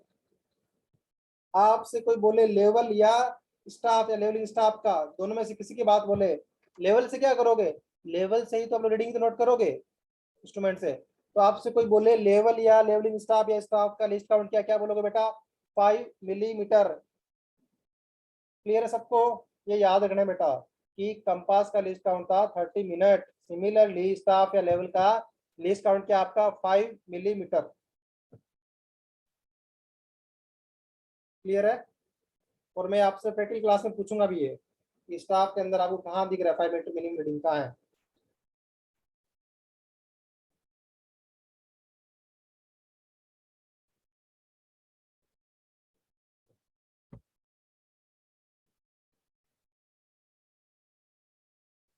कई स्टाफ में 2 mm तक भी होता है ग्रेजुएशन। जो हम लोग यूज करेंगे, जो कॉमनली यूज होता है, उसका लिस्ट काउंट कितना है, फाइन ग्रेजुएशन कितना है, वो है 5 मिलीमीटर। आपको वो याद रखना है। The staff is generally made up of wells and wood का भी हो सकता है, एल्यूमिनियम का भी हो सकता है। क्लियर है? मेटेलिक भी हो सकता है, वुडन भी हो सकता है। आजकल हम लोग वुडन यूज नहीं करते हैं, हम लोग मेटेलिक स्टाफ ही यूज करते हैं बेटा। दूसरी बात ये, और लेंथ क्या थी, 3 मीटर में अवेलेबल होता है, 4 मीटर में भी होगा, 5 मीटर में भी होगा। क्लियर है सबको? अप टू 5 मीटर आपके स्टाफ अवेलेबल है। तो फिर पहला फिगर है 9.12, shows A Sovik pattern staff arranged in 3 telescopic length. Clear है? व्हेन फुली एक्सटेंडेड, जो मैंने बात की थी, फोल्डिंग की बात कर रहा था जो मैं, क्लियर है, वो ये शो करना चाह रहा है, फुली एक्सटेंडेड। जब पूरे पोर्शन को हम लोग एक्सटेंड कर देंगे तो उस केस में उसकी हाइट है या जो लेंथ है इसकी पूरे की, वो जो शो करेगी वो मेरी कंप्लीट लेंथ ऑफ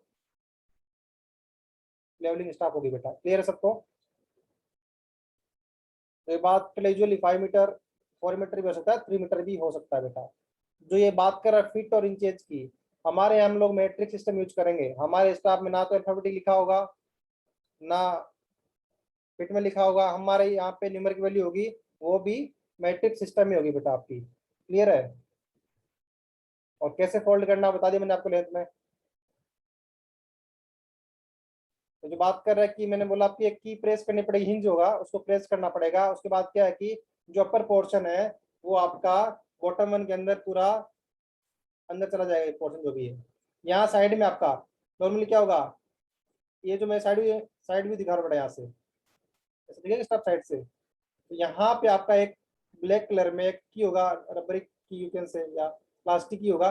उसको जैसे प्रेस करोगे आप लोग तो क्या है कि ऊपर जो पोर्शन है वो नीचे चला जाएगा बेटा आपका। क्लियर है सबको? उसे हिंज बोल दो या की बोल दो उसके लिए। तो उसकी हेल्प से आपका स्टाफ फोल्ड हो सकता है बेटा। क्लियर है? जो इंग्लिश स्टाफ में क्या होगा, फीट में होगा, मार्किंग फीट इंच मार्किंग होगी बेटा उनकी। तो हमें किसी ध्यान रखना, हमें मेट्रिक स्टाफ से मतलब बेटा जो हम लोग यूज करने वाले हैं।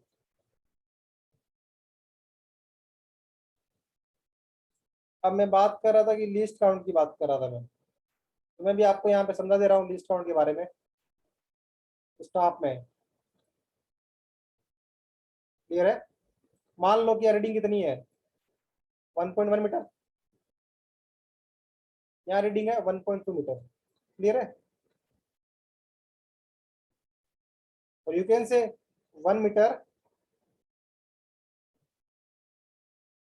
20 सेंटीमीटर, 1 मीटर प्लस 20 सेंटीमीटर है। यहाँ रीडिंग आपका है 1 मीटर प्लस 10 सेंटीमीटर। यहाँ मान लो कहीं 1 रीडिंग होगा पीछे, 1 metre plus 10 centimetre, in between क्या होगा आपका 1.15 होगा। मैं आपसे बात कर रहा हूँ जैसे 10 सेंटीमीटर है, फिर आपका 15 आ रहा है, तो इन बिटवीन क्या होगा 11 भी होगा, 1.11 भी होगा, 1.12 भी होगा। तो 0.01 सेंटीमीटर, सॉरी 0.01 मीटर का डिफरेंस आ रहा है, कितना हो गया 1 सेंटीमीटर हो गया। क्लियर है? तो उन दोनों के बीच भी, उन दोनों के बीच में क्या हुआ आपका 1.1.105, 1.105। क्लियर है? 1.105। तो ये लीस्ट काउंट का मतलब बेटा ये है कि आप मिनिमम कितना रीड कर सकते हो। 5 mm तक स्टार्ट होगा। मैं वही बोल रहा हूँ कि जब मेरा रीडिंग यहाँ पे कितना था 1.1 मीटर था, अगला रीडिंग क्या होगा नोट करूंगा तो 1.105।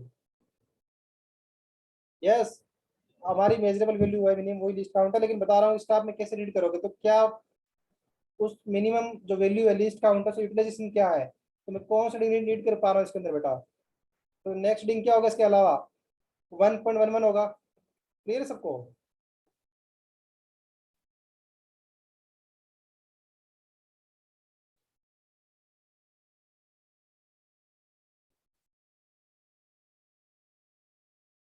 तो अगला कौन सा है फोल्डिंग लेवलिंग स्टाफ इन मैट्रिक यूनिट, हमने डिस्कस कर लिया कि आपके कौन कौन से में है,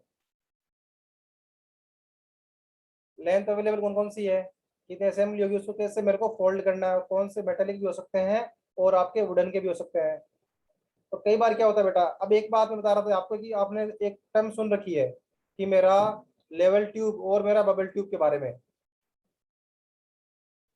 तो क्या जिस पॉइंट पे जिस पॉइंट पे मैं मान लो ग्राउंड पे पॉइंट है, वहां मैंने स्टाफ रखा, ये स्टाफ बिल्कुल वर्टिकल है या नहीं है, इस सरफेस के परपेंडिकुलर है या नहीं है, समझ रहे हो? वो जो स्टाफ रखा मैंने, क्या वो सरफेस के परपेंडिकुलर है या नहीं है, तो कैसे चेक करेंगे?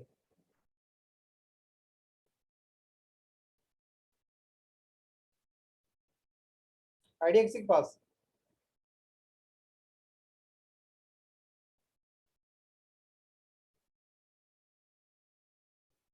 वो स्टाफ एग्जैक्टली वर्टिकल है नहीं, दिक्कत क्या होगी बेटा, अगर मान लो आपने स्टाफ को शेड्यूल कर रखा है, तो क्या है कि मान लो अभी यहाँ पे हाइट कितना होना चाहिए 5 मीटर होना चाहिए यहाँ पे, वो कहाँ आएगा 5 मीटर, इसमें यहाँ पे क्या आएगा 5 मीटर, आर्क फॉर्म में आएगा 5 मीटर।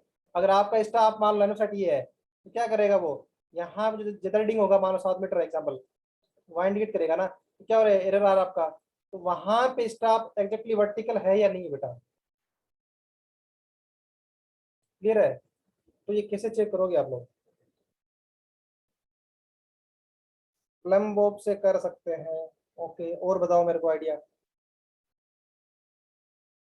वर्टिकलिटी कर सकते हो प्लम बॉब से, नो इशू।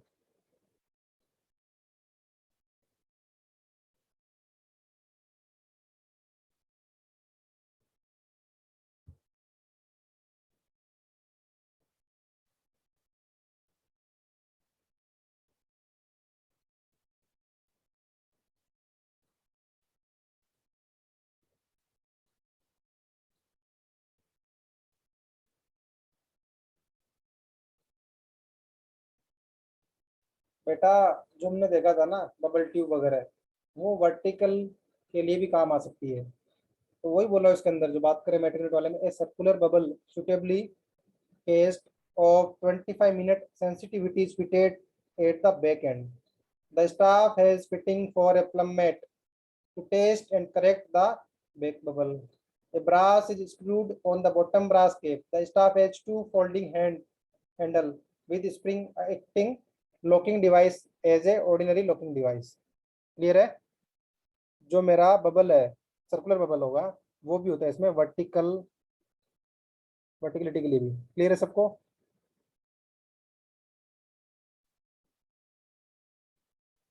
और क्या दे रखा है इसकी डायमेंशन दे रखी है 75 mm विड्थ होगी इसकी और थिकनेस क्या होगी 18 mm होगी बेटा इसकी. क्लियर है?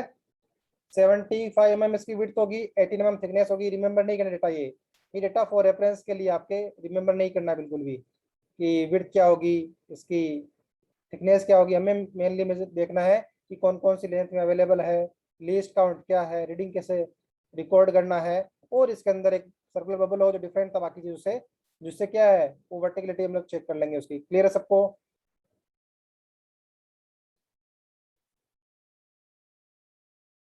each meter is subdivided into 200 divisions. The thickness of graduations being 5 millimeter. List count हो गया बेटा आपका. बात करेंगे लिस्ट काउंट कैसे देखना आपको, मैंने समझा दिया आपको कैसे रीडिंग लेनी है. नेक्स्ट मेरा है टारगेट स्टाफ की बात करेंगे हम लोग. आई थिंक सभी क्लियर है अभी तक. जो हमने देखा है कि लेवल के बारे में 4 लेवल पढ़े हमने, चारों में स्ट्रक्चर में से डिफरेंस क्या था. उसके बाद हमने लेवल लिंग स्टाफ की बात कर रहे थे. जो इंग्लिश यूनिट्स है उसकी बात करी. जो हमारे मेन काम का वो है मैट्रिक स्टाफ है बेटा आपका. क्लियर है सबको? तो फोल्डिंग स्टाफ था, सॉलिड स्टाफ था, टेलीस्कोपिक स्टाफ था. जो हमारा टारगेट स्टाफ की बात करेंगे हम लोग. Target staff having a sliding target equipped with vernier. Sliding target equipped with vernier. The rod consists of two sliding lengths. The lower one of approx 7 feet. अपर कितने का है 6 फीट का बेटा आपका. समान लो दो पोर्शन में स्टाफ आपका जो स्लाइडिंग लेंथ इसमें मुंह स्लाइड करा सकते हो. नीचे वाला 7 फीट का है, ऊपर वाला आपका 6 फीट का है. The road is graduated in feet. Clear है? 10th and 100th. And the vernier of the target enable the reading to be taken up to 1,000th part of a foot. For reading below 7 feet, the target is slided to the lower part. While for reading above that, the target is fixed to the 7 feet mark of the upper length. For taking the reading, the level man direct the staff man to raise or lower the target till the bisected by the line of sight. इसमें क्या हो बेटा पहले क्या था कि जो आपका स्टाफ मैन है उसने जस्ट स्टाफ को होल्ड कर लिया. बस उसने क्या ध्यान रखा कि वो मेरा स्टाफ जो है तो वर्टिकल रहे, वर्टिकलिटी ध्यान रखे बस उसकी. क्लियर है? एग्जैक्ट नहीं तो चलेगा लेकिन रफली वर्टिकलिटी होनी चाहिए उसकी. अब क्या करेगा जो आपका लेवल पे जो आपका ऑब्जर्वर है, लेवल पे जो आपका ऑब्जर्वर है वो क्या करेगा साइट करेगा. जिस रीडिंग पे आपका लाइन ऑफ साइट बाइसेक्ट कर रहा है उसने रीड कर लिया तो वो रीडिंग हो गया, काम खत्म आपका. लेकिन इस स्टाफ में क्या है, टारगेट स्टाफ में क्या है, टारगेट स्टाफ बात करें कि 2 हाफ है, 7 फीट का और 6 फीट का हाफ है. और वहां पे जो आपका स्टाफ मैन है जिसने स्टाफ होल्ड कर रखा है बेटा. क्लियर है? जिसने स्टाफ होल्ड कर रखा है उसके कंट्रोल में कि कौन से पॉइंट पे वो उसको फिक्स करता है. क्लियर है? टारगेट स्लाइडिंग टारगेट को. क्लियर है? उसके अकॉर्डिंग लेवल मैन को गाइड करेंगे बेटा. क्लियर है? The level man directs the staff man to raise or lower the target till it is bisected by the line of sight. The staff holder then claim the target and take the reading. जब वो उसको guide करेगा कि जो आपका target है उसको ऊपर मूव करना है या नीचे मूव करना है. क्लियर है सबको? कि उसकी लाइन ऑफ साइट में वो जो आपका टारगेट है यू कैन से जो एक पोर्शन है जो स्लाइडिंग टारगेट है जिसको मूव करा रहा है स्टाफ के ऊपर उसको कहाँ फिक्स करना है. क्लियर है? वो कौन गाइड करेगा? जो मेरा लेवल मैन है जो इंस्ट्रूमेंट के पास ऑब्जर्व खड़ा है वो किसको गाइड करेगा? वो मेरा स्टाफ मैन को गाइड करेगा बेटा को कहाँ मूव करवाना है. जब उसे लगेगा कि एग्जैक्टली लाइन ऑफ साइट पे आ गया वो तो उस केस में वहां पे रीडिंग क्या लिखी हुई है बेटा, रीडिंग कौन देखेगा? रीडिंग आपका स्टाफ मैन देखेगा बेटा. क्यों? क्योंकि मेन रीडिंग के साथ साथ क्या है उसमें वर्नियर भी लगा है बेटा आपका. क्लियर है?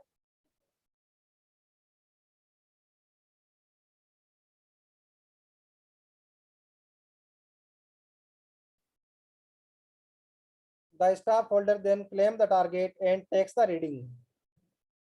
The upper part of the staff is graduated from top to downwards.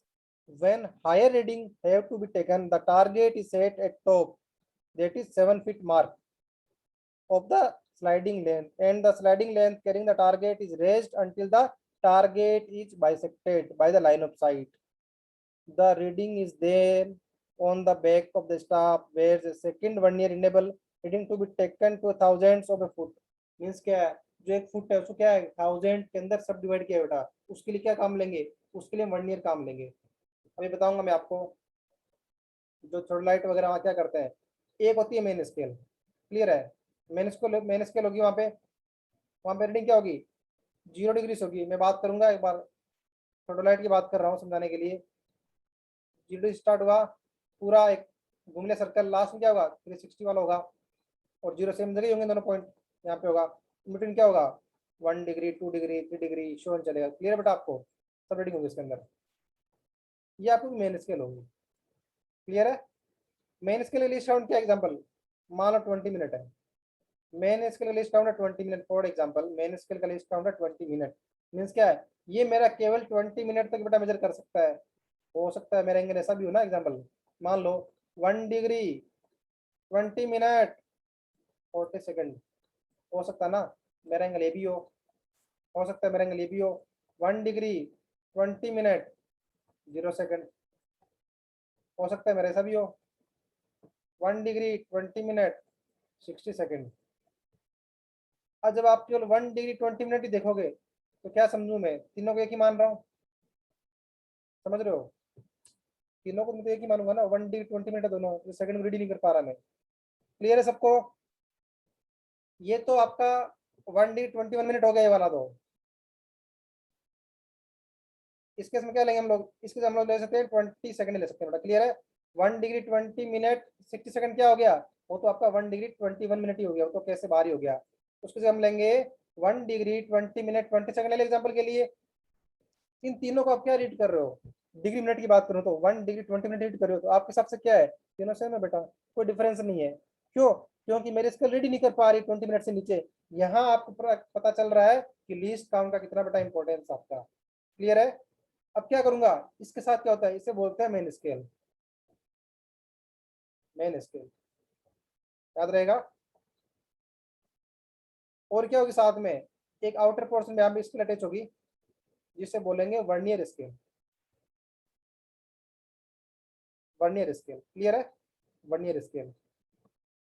उसका लिस्ट काउंट क्या होगा बेटा, क्या होगा उसका लिस्ट काउंट होगा 20 सेकंड होगा बेटा। बात कर रहे हैं हम लोग थोड़लाइट की एग्जांपल लेके बात कर रहा हूँ, इसलिए बोल रहा हूँ। उसका लिस्ट काउंट होगा 20 सेकंड। मे भी आपका कितना भी लिस्ट काउंट हो सकता है, अकॉर्डिंग जो आपने सेट कर रखा है, इंस्ट्रूमेंट का जो ऑलरेडी सेटअप कर रखा है मैन्युफैक्चरिंग के टाइम पे ही, उसका लिस्ट काउंट क्या है। मैं एग्जांपल ले रहा हूँ, यहाँ पे 20 सेकंड है। क्लियर है, तो इस केस में क्या होगा, अब आप क्या करोगे, पहले आपने मेन स्केल रीडिंग नोट कर लिया, 1 डिग्री 20 मिनट आया, ठीक है।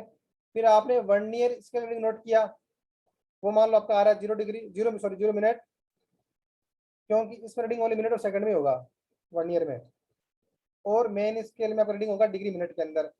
इसका रीडिंग आ रहा है 0 मिनट 20 सेकंड आ रहा है। क्या करोगे, दोनों को बेटा ऐड करोगे, कितना आ गया 1 डिग्री 20 मिनट 20 सेकंड। मैं आपसे पूछ रहा हूँ, अब आप बता पा रहे हो कि कौन सा एंगल की बात कर रहा हूँ मैं। क्लियर है, तो वर्नियर स्केल का यूज ही हो गया बेटा आपका। क्लियर है, तो बोला ना इसने क्लास का इनपुट ध्यान से बेटा, थाउजेंड्स के अंदर उसको सब डिवाइड कर रखा है। क्लियर है, एक फुट को उसने थाउजेंड्स में सब डिवाइड कर रखा है वर्नियर ने। मीन्स क्या है, उस फुट के अंदर क्या है 1000 में उसको डिवाइड कर रखा है एक फुट को इसने। तो हम लोग और फाइन रीडिंग नोट कर सकते हैं with the help of vernier scale बेटा।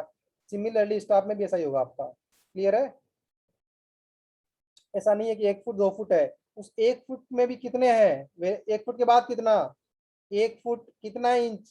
क्लियर है, वो भी वैल्यू 1 फुट 1 इंच के बाद भी कितना है, तो इसने क्या करा थाउजेंड्स के अंदर उस फुट को डिवाइड करके वर्नियर ने, तो और एक्यूरेट रीडिंग मिलेगी आपको। यू कैन से एक सेकेंडरी स्केल है। क्लियर है, मेन स्केल के साथ में एक सेकेंडरी स्केल होती है, जो हम वर्नियर से या जिस स्केल जिस जो हम बोल रहे हैं वर्नियर स्केल, वो हमारी क्या हो गई, एक सेकेंडरी स्केल बोल सकते हो आप लोग। और एक्यूरेट मेजरमेंट के लिए, जैसे मैंने अपना एग्जांपल दे दिया, मेन स्केल का रीडिंग आपका ये था और वर्नियर स्केल का रीडिंग आपका ये था, दोनों को आपने एडप्ट किया, ये होगी कंबाइन रीडिंग। जब मैं किसी को बोलूंगा रीडिंग क्या है इंस्ट्रूमेंट की, रीडिंग होगी 1 डिग्री 20 मिनट 20 सेकंड बेटा। तो आई थिंक सभी क्लियर है कि वर्नियर क्या होता है, सेकेंडरी स्केल क्या है, उसका यूटिलाइजेशन क्या है बेटा आपका। Relative merits of self-reading and target staff. With the self-reading staff, reading can be taken quicker than the target staff। पता लग रहा है ऐसा क्यों हो रहा है कि बेटा आपका जो ऑब्जर्वर है वो ही रीड कर पा रहा है इजीली, उसे स्टाफ मैन पे रिलाई नहीं करना पड़ रहा कि बेटा कहाँ तक आपको स्लाइडिंग टारगेट को ऊपर नीचे मूव करवाना है। जब एग्जैक्टली आ गया उसके बाद भी क्या है, तभी भी रीड नहीं कर पा रहा मेरा कौन, ऑब्जर्वर। वो तभी भी किसको रीड करना पड़ रहा है, स्टाफ मैन को रीड करना पड़ रहा है कि रीडिंग्स कितनी है 1 ईयर वगैरह में। In the case of target staff, the duties of a target staff man are as important as the leveller. कौन, जो इंस्ट्रूमेंट के पास खड़ा है, लेवल के पास ऑब्जर्वर खड़ा है, उसकी बात कर रहा है। क्यों, रीडिंग वही नोट कर रहा है, इसने तो इंडिकेट किया कहाँ तक उसको टारगेट को मूव करवाना ऊपर नीचे, जब तक लाइन ऑफ साइट ना आ जाए। तो इसलिए क्या बोल रहा है, इस बार मेरे को स्टाफ मैन भी क्या है, ट्रेंड पर्सन चाहिए, ऐसा नहीं है उसने होल्ड कर रखा है, उसको रीडिंग भी पढ़ना आना चाहिए बेटा। तो मैंने बोला ना अभी, 1 डिग्री एग्जांपल लिया मैंने एंगुलर के लिए, 1 डिग्री 20 मिनट था main scale, plus 0 minute 20 second था 1 ईयर का, तो उसे रीड करना आना चाहिए 1 ईयर का स्केल भी, प्लस दोनों को एडअप करे तब रिपोर्ट करेगा 1 डिग्री 20 मिनट 20 सेकंड। क्लियर सबको। In case of self reading staff, the other and ordinary man can hold, कोई भी आम आदमी जिसको जो नॉलेज नहीं ज्यादा सर रीडिंग का, ना इंजीनियरिंग नॉलेज उसको, वो भी स्टाफ होल्ड कर सकता है बेटा। ध्यान क्या रखना उसको, बस केवल कि उस पॉइंट के जस्ट ऊपर हो, लंब से कर लेगा सेंटरिंग उसकी, और वर्टिकलिटी हो रफली, इतना ही ध्यान रखना उसको बस केवल। The reading with target staff can be taken with greater fineness. However, the refinement is usually more apparent than real, as the target may not be directed accurately to make the line of sight bisect target. अगर उसने object जो मेरा target sliding है उसको बिल्कुल correctly bisect कर रखा है, तो उसके इसमें क्या है, और ग्रेटर फाइनेंस स्लाइडिंग होगी, क्या है मेरी मेन स्लाइडिंग होगी, उसके साथ क्या है वर्नियर स्केल की रीडिंग्स भी होगी बेटा आपको, और एक्यूरेट और फाइनल रीडिंग्स होगी आपके पास। क्लियर है, अगर कंडीशन क्या है, उसने उसको एक्यूरेटली बाइसेक्ट करा हो तब है बेटा। क्लियर है, ये आपके डिफरेंस हो गए नॉर्मल स्टाफ में और टारगेट स्टाफ के अंदर, पता लग गया सबको, लेवलर के पॉइंट ऑफ व्यू से और आपका जो स्टाफ मैन के पॉइंट ऑफ व्यू से, और जो आप रीडिंग्स है स्केल के पॉइंट ऑफ व्यू से। ये आपका डंपी लेवल है बेटा, ये डंपी लेवल बेटा आपका, उसका प्रैक्टिकल फिगर है, देख पा रहे हो, focusing screw, eye sight, sorry eyepiece, objective, 3 foot screw, देख रहे हो, ये आपका बबल है इसके अंदर। क्लियर है, ये क्या है, 3 फुट स्क्रू है, ट्राई ब्रेक, ट्राई वेट, ये क्या है, ट्राईपॉड हो गया बेटा आपका,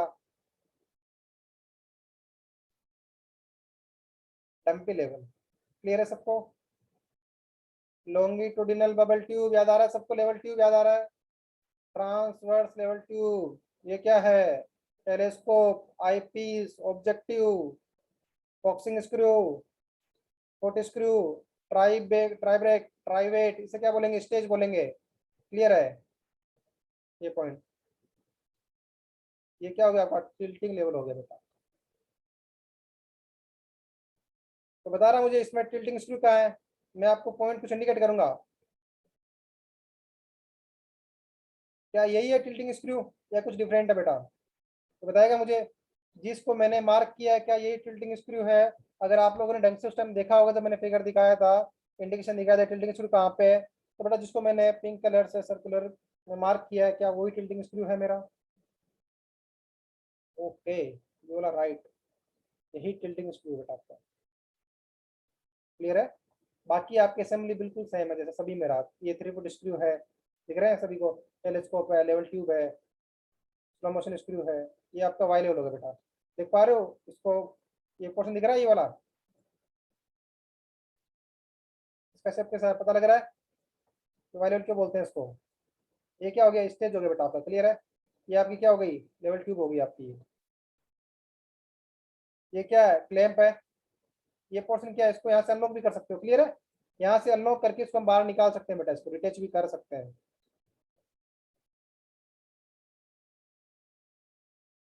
ये आपका जो मोस्ट कॉमनली यूज होगा साइट पे ऑटो लेवल है।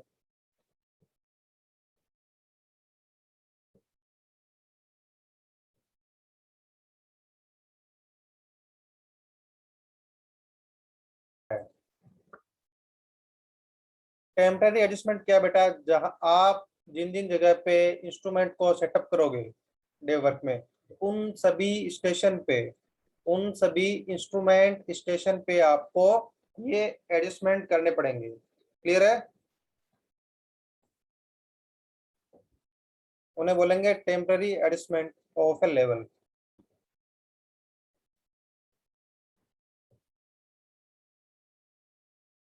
These adjustment are performed at every setup of instrument। क्यों? क्योंकि जब भी आप इंस्ट्रूमेंट स्टेशन चेंज कर रहे हो तो ये डिस्टर्ब हो जाएंगे आपके adjustment, like centering, levelling and focusing. तो आपको अगेन हर स्टेशन पे आपको ये एडजस्टमेंट चेक करने पड़ेंगे बेटा। तो उनमें सबसे पहला कि आपको कहीं पे आपको इंस्ट्रूमेंट को सेटिंग करना है, तो उसका रहेगा सेटिंग अप ऑफ लेवल। जो आपका ग्राउंड स्टेशन है, ग्राउंड पॉइंट है, जहां पे आपको इंस्ट्रूमेंट को सेटअप करना है, तो उसका सेंटरिंग करना पड़ेगा सबसे पहले। क्लियर है, सेंटरिंग। सेकंड वन क्या है, लेवलिंग ऑफ टेलीस्कोप। उसके बाद हम लेवलिंग करेंगे। जो हमारा लास्ट स्टेप क्या रहेगा, फोकसिंग रहेगा। इसमें दो पार्ट है बेटा, पहला रहेगा आईपीएस का फोकसिंग और सेकंड रहेगा जो ऑब्जेक्ट क्लास आपका, उसका फोकसिंग रहेगा बेटा। तो वन बाय वन डिस्कस करते हैं। सबसे पहला रहेगा आपका सेंटरिंग की बात करेंगे। तो आपने देखा है कि सेंटरिंग तो सबको पता है। पहला स्टेप होता है सेंटरिंग बेटा।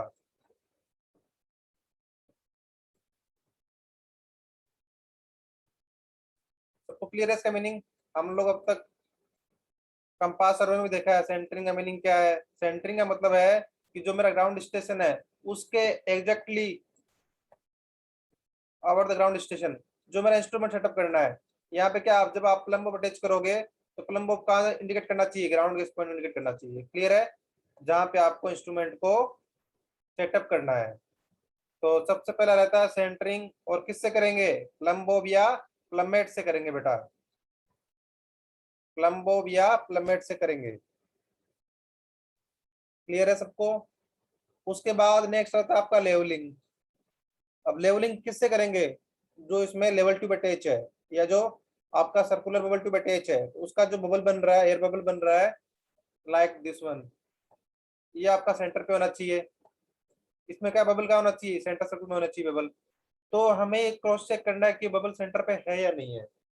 अगर वो बबल सेंटर पे नहीं है तो उस केस में क्या करना है, तो आज हम वो सीखेंगे। तो मैंने आपको क्या बोला कि आपके पास 3 फुट स्क्रू होंगे बेटा, 3 फुट स्क्रू होंगे। ट्राइवेट, ट्राई ब्रेक सुना assembly, lower plate upper plate, उनके बीच में क्या है, 3 फुट स्क्रू आपके। तो मैंने उनको एक इमेजिनरी लाइन ज्वाइन कर रखा, तीनों पॉइंट को। क्लियर है, उन तीनों स्क्रू को मैंने एक इमेजिनरी लाइन ज्वाइन कर रखा है।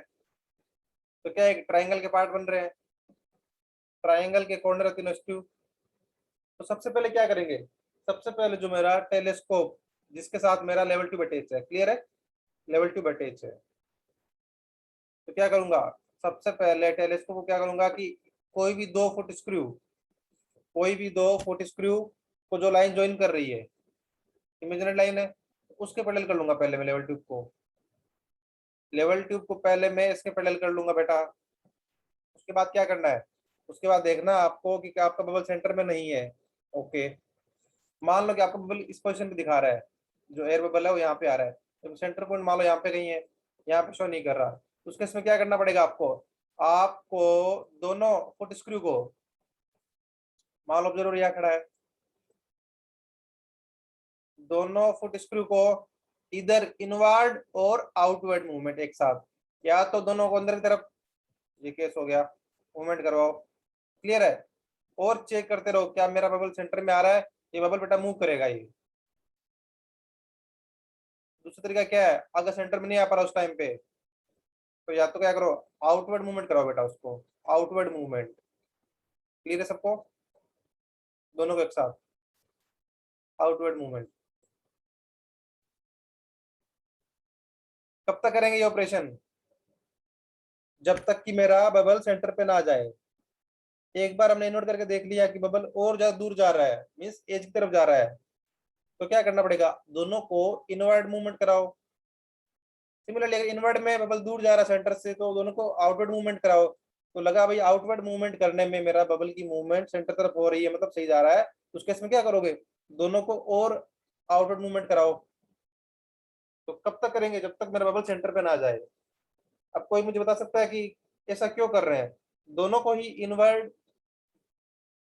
दोनों को आउटवर्ड ही क्यों मूवमेंट कर, ऐसा कर सकते हैं कि मान लो ये ए और बी जो मेरे फुट स्क्रू हैं, एक को मैं इन्वर्ट करूं और दूसरों को मैं आउटवर्ड मूवमेंट कराऊं बेटा, क्या ऐसा पॉसिबल है, एक को इनवर्ड मूवमेंट एंड दूसरे को आउटवर्ड मूवमेंट करा सकूं मैं, उससे कुछ बेनिफिट होगा मेरा, क्या मेरा जो पर्पज है वो बेटा सोल्व हो पा रहा है उससे।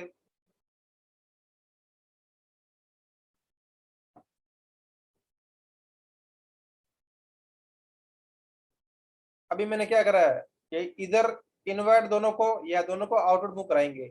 अगर मैं कैसा ट्राई करूं कि एक को इनवर्ट मूव कराऊं, एक दूसरे को आउटवर्ड मूव कराऊं, जब मेरा बबल ट्यूब क्या है, इन दोनों के पैरेलल है, उस केस में बात कर रहा हूँ, क्लियर है। तो क्या मेरा पर्पस सॉल्व होगा, नहीं होगा, क्यों, क्योंकि दोनों की मूवमेंट आपस में कैंसिल आउट हो जाएगी बेटा, दोनों की मूवमेंट आपस में कैंसिल आउट हो जाएगी, वो बबल वहीं रहेगा, मूव ही नहीं कर पाएगा।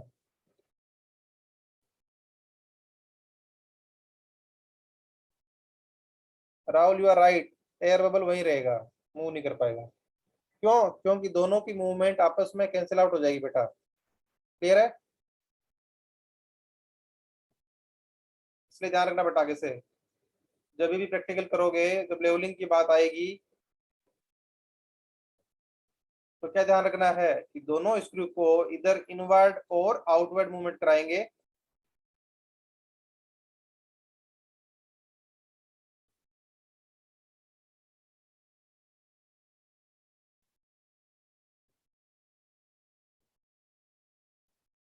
तो बेटा अगर जब आपको पता ही लग जाए कि इनवर्ड मूवमेंट करवाना है या आउटवर्ड मूवमेंट करवाना है, फिर ऐसा क्यों करेंगे कि एक को इनवर्ट करवा रहे हैं दूसरे को आउटवर्ड करवा रहे हैं। Ishwar, are you getting my point. जब आपको पता लग जाए कि इनवर्ड मूवमेंट पे ही मेरा सेंटर तरफ मूव कर रहा है, तो ऐसा क्यों करेंगे कि एक को इनवर्ट दूसरे को आउटवर्ड करवाएं, मूवमेंट कम में ज्यादा कराएं। या जब हमें पता लग रहा है कि दोनों को आउटवर्ड मूवमेंट कराने की वजह से मेरा जो बबल है वो सेंटर की तरफ जा रहा है, और आसानी के लिए, कंफ्यूजन ना हो इसलिए।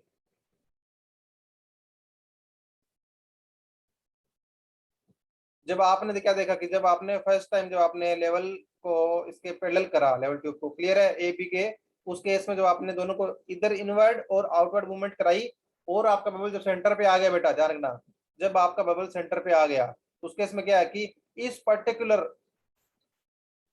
प्लेन में, क्योंकि इस पर्टिकुलर डायरेक्शन में आपका लेवलिंग हो चुका है, क्लियर है। मैं आपसे पूछ रहा हूँ, एक प्लेन को बनाने के लिए, एक प्लेन को बनाने के लिए बेटा मिनिमम कितने पॉइंट चाहिए, एक लाइन के लिए 2 पॉइंट चाहिए मिनिमम। सिमिलरली एक प्लेन बनाने के लिए मिनिमम कितने पॉइंट चाहिए, 3 पॉइंट चाहिए, क्लियर है।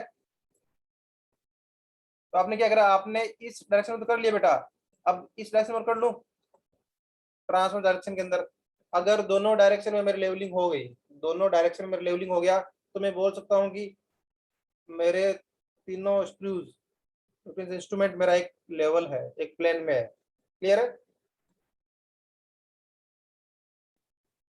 अब क्या करोगे, जब बबल सेंटर में आ गया, इस केस में क्या करना है, इस बार क्या करना आपको, लेवल ट्यूब को किस तरफ करना है, कि इस लाइन के परपेंडिकुलर करना है, ए बी लाइन के किस तरफ करना है, जो मेरा थर्ड स्क्रू है उसकी तरफ करना है इंडिकेट, क्लियर है।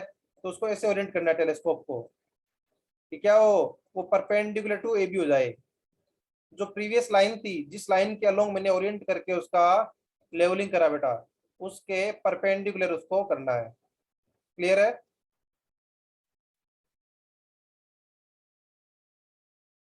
इस केस में अब क्या करना है, जब आपने उसका ओरिएंटेशन कर लिया तो जो थर्ड स्क्रू मेरा सी वाला स्क्रू है, इसको इधर आउटवर्ड और इनवर्ड मूवमेंट कराओ उसको। क्लियर है? दोनों में से कौन सा करवाना, कैसे पता लगेगा कि मेरा जो बबल है वो सेंटर पे किस मूवमेंट से आ रहा है सेंटर के अंदर? क्लियर है? उसके हिसाब से आपको डिसाइड करना है कि इनवर्ट कराएं या आउटवर्ड मूवमेंट कराएं इसको।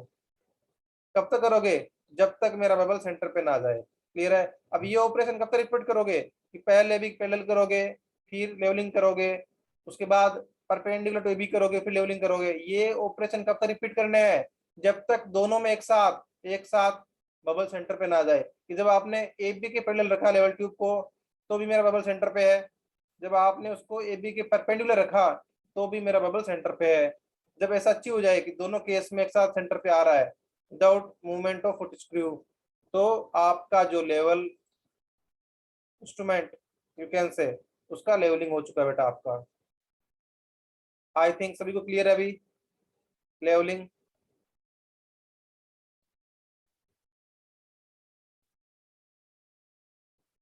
पहले कोई भी दो स्क्रू के पैरेलल लाइन जो भी होगी, जो इन पे लाइन होगी उसके पैरेलल रखना है, और फुट स्क्रू को इधर इनवर्ड और आउटवर्ड मूवमेंट देनी है। कब तक देनी है? जब तक मेरा बबल सेंटर में ना आ जाए। उसके बाद क्या करना है, perpendicular to that line which is perpendicular to the line joining the two foot screw जिनकी आपने मूवमेंट करवाई थी। लाइक हमने ए और बी बोला उसको, तो हमें ए बी के परपेंडिकुलर रखना है।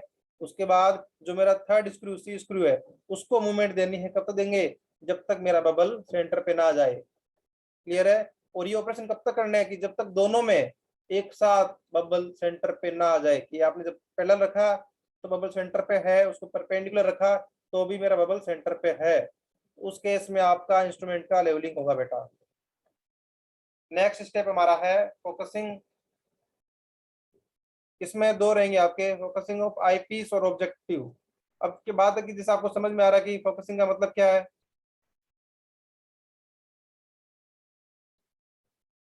कि आपको इमेज ब्लर दिख रही हो या तो। क्लियर है? जब आप मोबाइल में फोकस करते हो कैमरा से तो मतलब क्या है कि हो सकता है कि आपको इमेज ब्लर दिख रही हो, उस केस में और बेटर क्लैरिटी आए आपको, तो उसके लिए फोकसिंग कर रहे हो। तो इसमें दो अलग अलग है, फोकसिंग ऑफ आई पीस और फोकसिंग ऑफ ऑब्जेक्टिव। बात आ रही है कि फोकसिंग ऑफ आई पीस क्या मतलब, क्या कहने का। To focus the eyepiece, hold a white paper in front of object glass.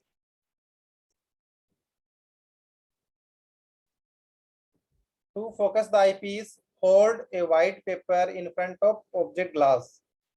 The and move the eyepiece in or out till the crosshair are distinctly seen.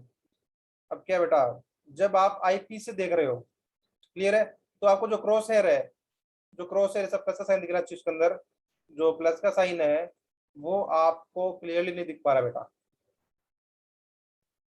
वो आपको clearly नहीं दिख पा रहा। तो क्या आपका जो आपका ऑब्जेक्टिव है इस तरफ होगा और आपका आई पीस यहाँ होगा, तो क्या होगा, यहाँ पे एग्जांपल एक आपका आई पीस फोकसिंग स्क्रू होगा जो आई पीस के साथ अटैच रहता है मोस्टली। आई पीस के साथ ही आउटर पेरीफेरी पे एक सर्कुलर स्क्रू होगा, आई पीस फोकसिंग स्क्रू। वो किस काम आएगा कि जब आपने आई पीस से देखा और आपको क्रॉस हेयर क्लियरली विजिबल नहीं है, यू कैन से ब्लर फॉर्म में दिख रहा है या दिख ही नहीं रहा, तो उस केस में क्या करेंगे, आप उस आई पीस को रोटेट करोगे। इसको रोटेट करना है पेरीफेरी को, कि जब तक आपको ये क्लियरली विजिबल ना हो प्लस का साइन, उसलिए क्या करोगे, इस साइड में एक व्हाइट पेपर रखोगे, इसके सामने व्हाइट पेपर रखोगे आप लोग इसके सामने, और जो मेरा आई पीस फोकसिंग स्क्रू है इसको रोटेट करोगे जब तक मेरे को मेरा क्रॉस हेयर क्लियरली ना दिखे। क्लियर है? तो वो मेरा क्या होगा, वो मेरा होगा फोकसिंग ऑफ आई पीस बेटा, कि आपको क्रॉस हेयर क्लियरली विजिबल नहीं है। सेकंड क्या है, फोकसिंग ऑफ ऑब्जेक्ट ग्लास।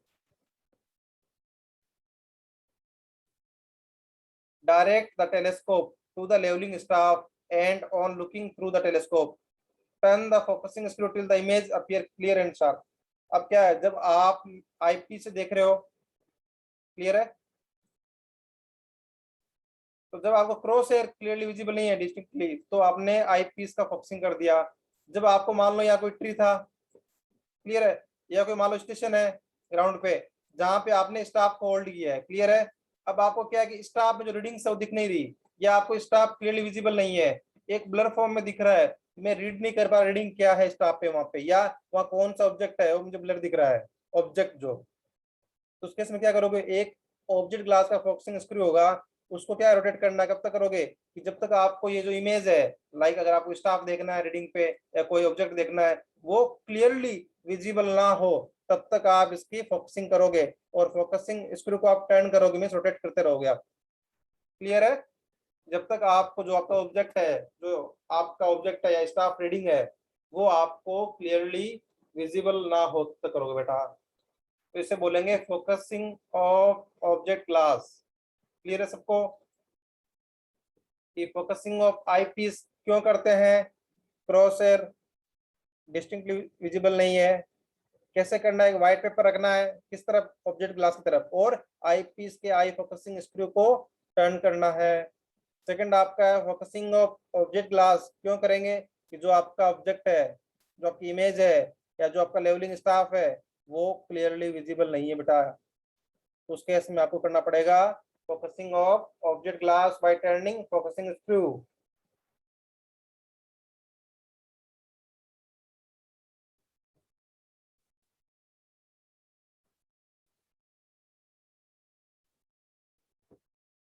ये आपके ऑटो लेवल के डिफरेंट कंपोनेंट है।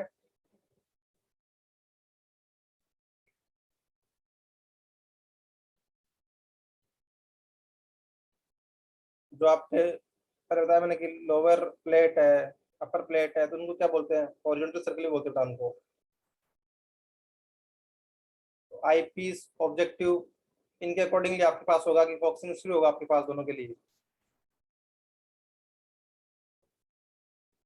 अब बात आ रही परमानेंट एडजस्टमेंट। जब हमने देखा कि टेम्पररी एडजस्टमेंट क्या होता है, कि जितने भी जगह आप इंस्ट्रूमेंट को सेटअप करोगे, तो जो उसका बेसिक लाइक सेंटरिंग करना होता है, जिस स्टेशन पे कर रहे हो, लेवलिंग करना होता है, फोकसिंग करना होता है, ये आपको सभी स्टेशन पे, जितने भी स्टेशन पे आप इंस्ट्रूमेंट को सेटअप कर रहे हो, उन सभी पे बेटा आपको करना पड़ेगा, हर बार करना होगा आपको। क्लियर है सबको? अब बात आ रही परमानेंट एडजस्टमेंट क्या है। परमानेंट एडजस्टमेंट में मतलब है कि जो मेरी फंडामेंटल लाइंस है, लाइक वर्टिकल एक्सिस है, हॉरिजॉन्टल एक्सिस है, लाइन ऑफ साइट है, यू कैन से लेवल एक्सिस बबल ट्यूब है, जितने भी लाइन ऑफ कॉलिमेशन है, इन सभी के बीच का जो रिलेशनशिप है, इन सभी के बीच का जो रिलेशनशिप है, अगर वो डिस्टर्ब हो गया है, जितना होना चाहिए केस में, अगर वो डिस्टर्ब हो गया है, तो उस केस में करेंगे बेटा हम लोग। क्लियर है? उसे बोलते हैं परमानेंट एडजस्टमेंट। मान लो कि मेरा मान लो कि मेरा जो वर्टिकल एक्सिस है और मेरा यू कैन से एक्सिस बबल ट्यूब है, दोनों परपेंडिकुलर नहीं है। क्लियर है? दोनों परपेंडिकुलर नहीं है, तो उसके इसमें क्या करना पड़ेगा, मुझे उनको पहले परपेंडिकुलर करना पड़ेगा। उसके बाद मेरा इंस्ट्रूमेंट यू कैन से रेडी है रीडिंग लेने के लिए, उससे पहले रेडी नहीं है क्योंकि उसमें ऑलरेडी एरर आ चुका है। तो यही बोल रहा है कि रिलेशनशिप बिटवीन फंडामेंटल लाइंस, आगे देखेंगे कि कौन सी लाइन के बीच में कौन सा रिलेशनशिप है, वो कैसा होना चाहिए, वो आपका इंस्ट्रूमेंट में डिस्टर्ब नहीं होना चाहिए। अगर वो डिस्टर्ब हो गया है, तो उस केस में आपको परमानेंट एडजस्टमेंट करना पड़ेगा बेटा।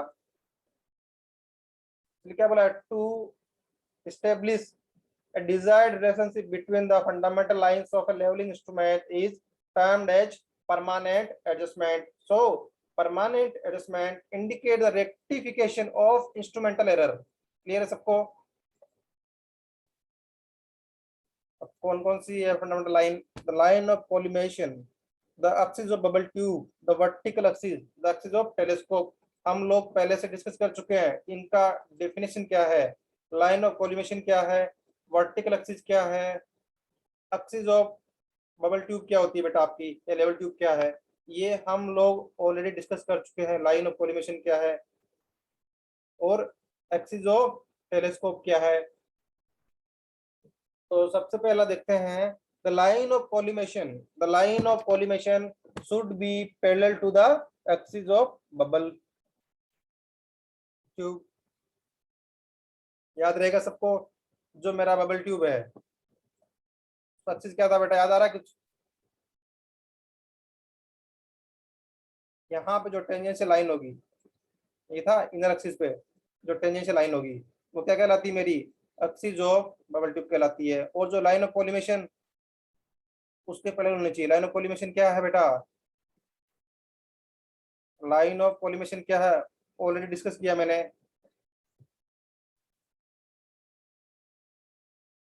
ऑब्जेक्ट ग्लास के ऑप्टिकल सेंटर, ऑब्जेक्ट ग्लास के ऑप्टिकल सेंटर और आपका जो क्रॉस हेयर है उसका जो इंटरसेक्शन पॉइंट है, उन दोनों को जो लाइन ज्वाइन कर रही है, line passing through those two point, वो क्या कहलाती है आपकी? वो लाइन ऑफ कॉलिमेशन कहलाती है। क्लियर है?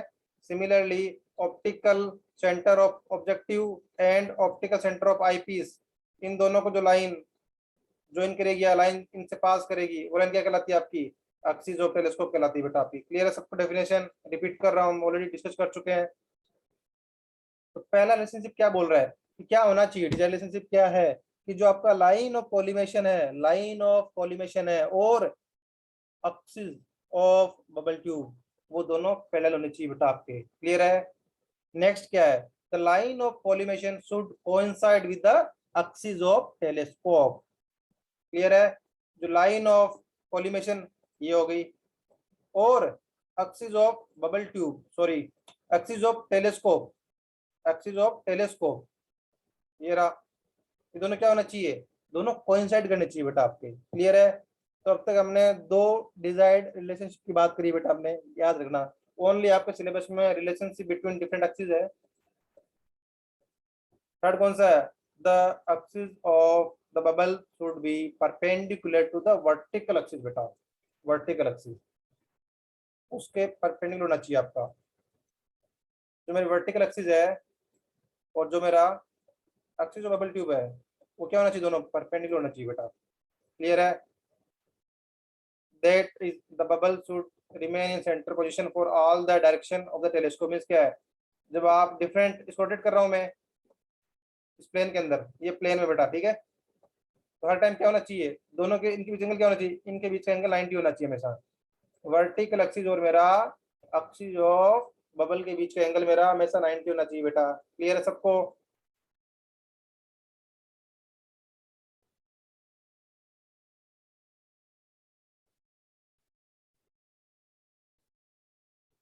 या तो आप लोग एक ड्राइंग से याद रख लो।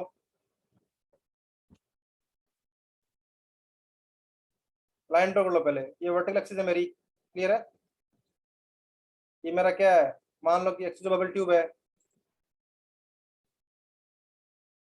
ये मेरा लाइन ऑफ कॉलिमेशन और line of axis of telescope है। क्लियर है? पहला क्या है कि एक्सिस ऑफ टेलीस्कोप और लाइन ऑफ कॉलिमेशन क्या होना चाहिए? दोनों कोइंसाइड करने चाहिए। मेरा एक पहला डिजिटल रिलेशनशिप आ गया। ऐसे बेटा आपको डायग्राम से याद रहेंगे सब चीजें कि कैसे याद रखना है।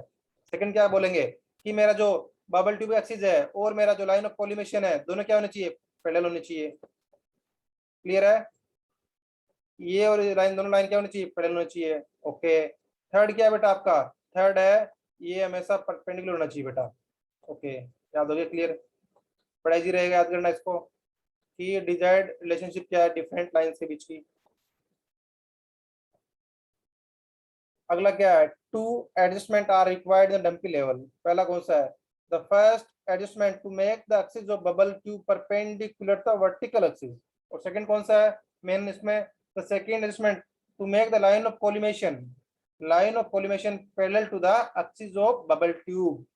क्लियर है? ये दोनों मुझे वहां पे इंश्योर करना है।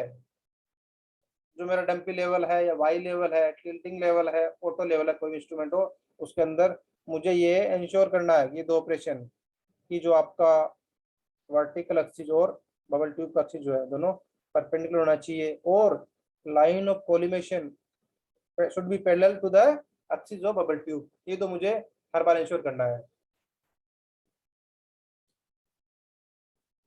Following procedure is adopted to make the line of collimation parallel to the axis of the bubble tube। क्या करेंगे? लाइन ऑफ कॉलिमेशन को एक्सिस ऑफ बबल ट्यूब के पैरेलल करना बेटा मेरे को। The level is set up on fairly level ground with its leg well apart, it is firmly fixed to the ground। एक जो लेवल सरफेस है ground की, ऐसा नहीं हो कि ज्यादा अंडुलेशन हो, फेयरली लेवल हो ग्राउंड का, वहां पे इंस्ट्रूमेंट को आपको सेटअप करना बेटा। The telescope is placed parallel to any pair of foot screw.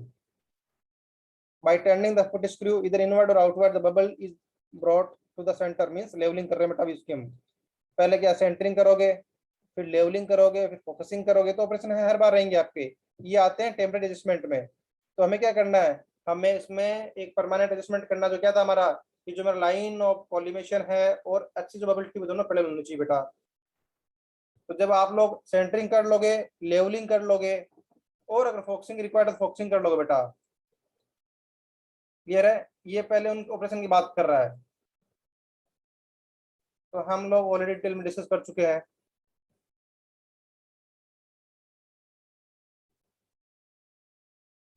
उसके बाद क्या करना है, the now the telescope is turn through 180 degree and the position of bubble is noted. जब आपने एक बार सेंटरिंग लेवलिंग फोकसिंग सब कर लिया, उसके बाद क्या है, उसके बाद आपको टेलीस्कोप को 180 डिग्री रोटेट करना है and the position of the bubble is noted, और बबल की पोजीशन क्या है नोट करनी है आपको। If the bubble still remains in the central position, the desired relationship is perfect. Clear है, अगर ऐसा नहीं है तो आपका बबल सेंटर पे नहीं रहता उस केस में भी, तो आपका डिजायर्ड रिलेशनशिप जो हमारा था,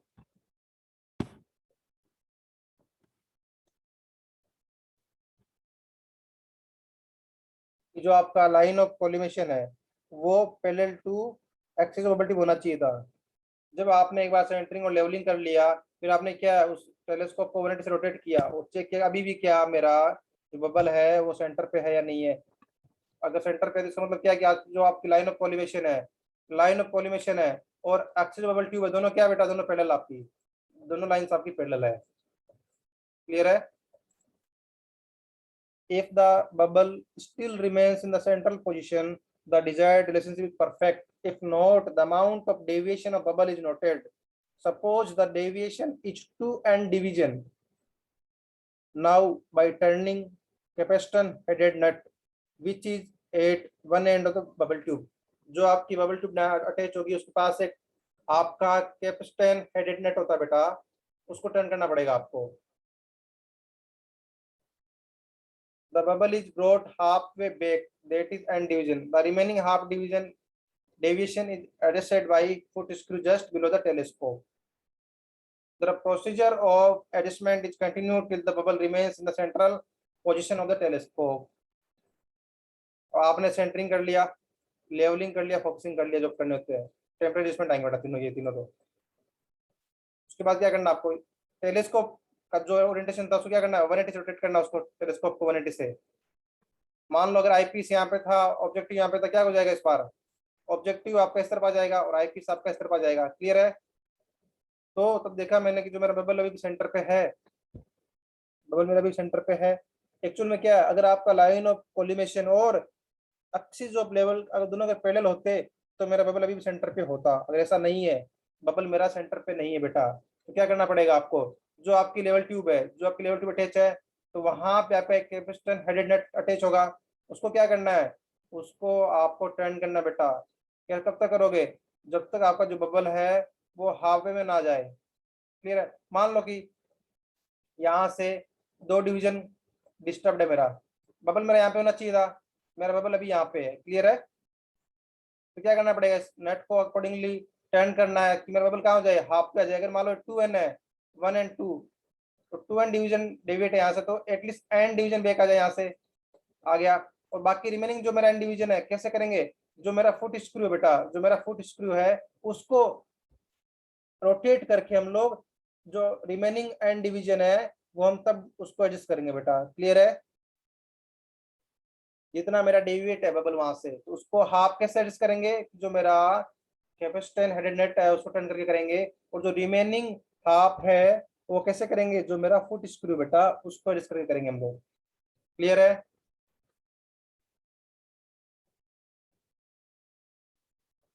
the procedure of adjustment is continued till the bubble remain in the central position of the telescope.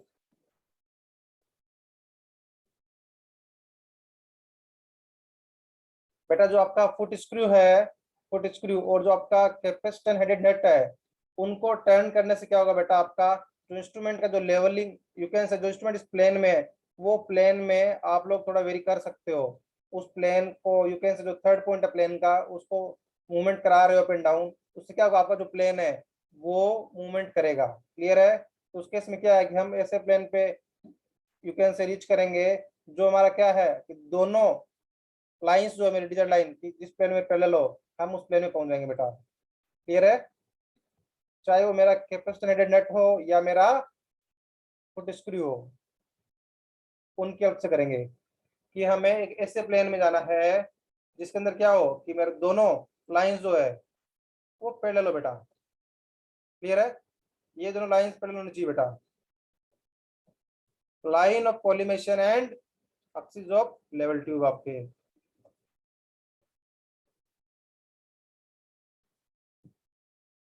ये जो एंगल दिख रहा है आपको कि लाइन ऑफ कॉलिमेशन और जो मेरा एक्सिस ऑफ बबल ट्यूब है उनके बीच का एंगल है बेटा ये, कि दोनों पैरेलल नहीं है मेरे। क्लियर है? दोनों मेरे पैरेलल नहीं है, उनके बीच कुछ ना कुछ एंगल है। इस एंगल को मेरे को रेक्टिफाई करना है बेटा कि एंगल ना हो, दोनों पैरेलल होनी चाहिए मेरे।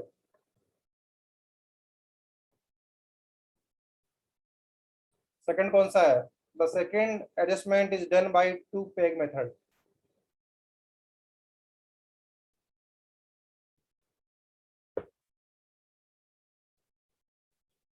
Two pegs A and B are driven at a distance apart on level and firm ground।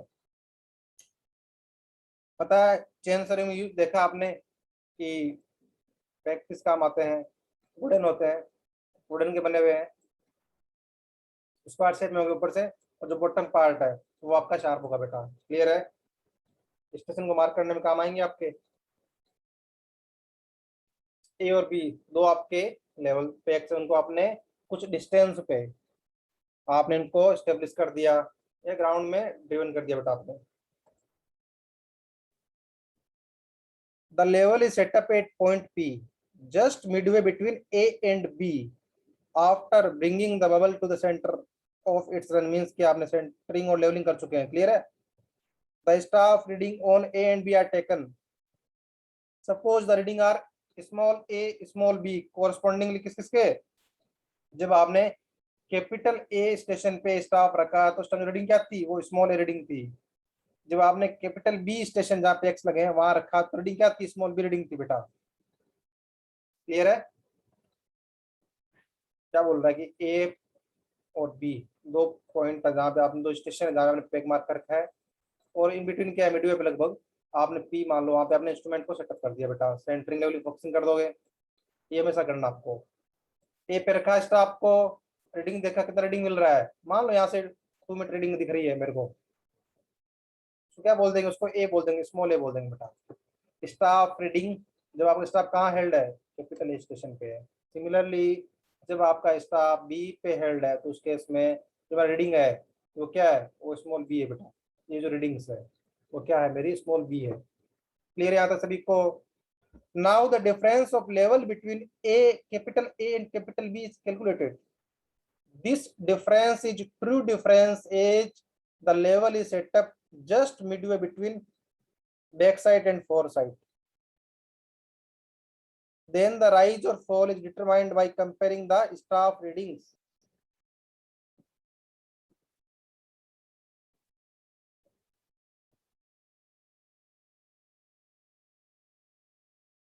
Reading को माइनस कर लोगे तो डिफरेंस निकाला, और जब आप एक केस में जब ट्रू मिडवे पे है उस केस में कितना हो डिफरेंस, और जब आपका इंस्ट्रूमेंट है एक्चुअल पोजीशन पे तो उस केस में डिफरेंस कितना है, उनको दोनों को कंपेयर करेंगे बेटा हम लोग।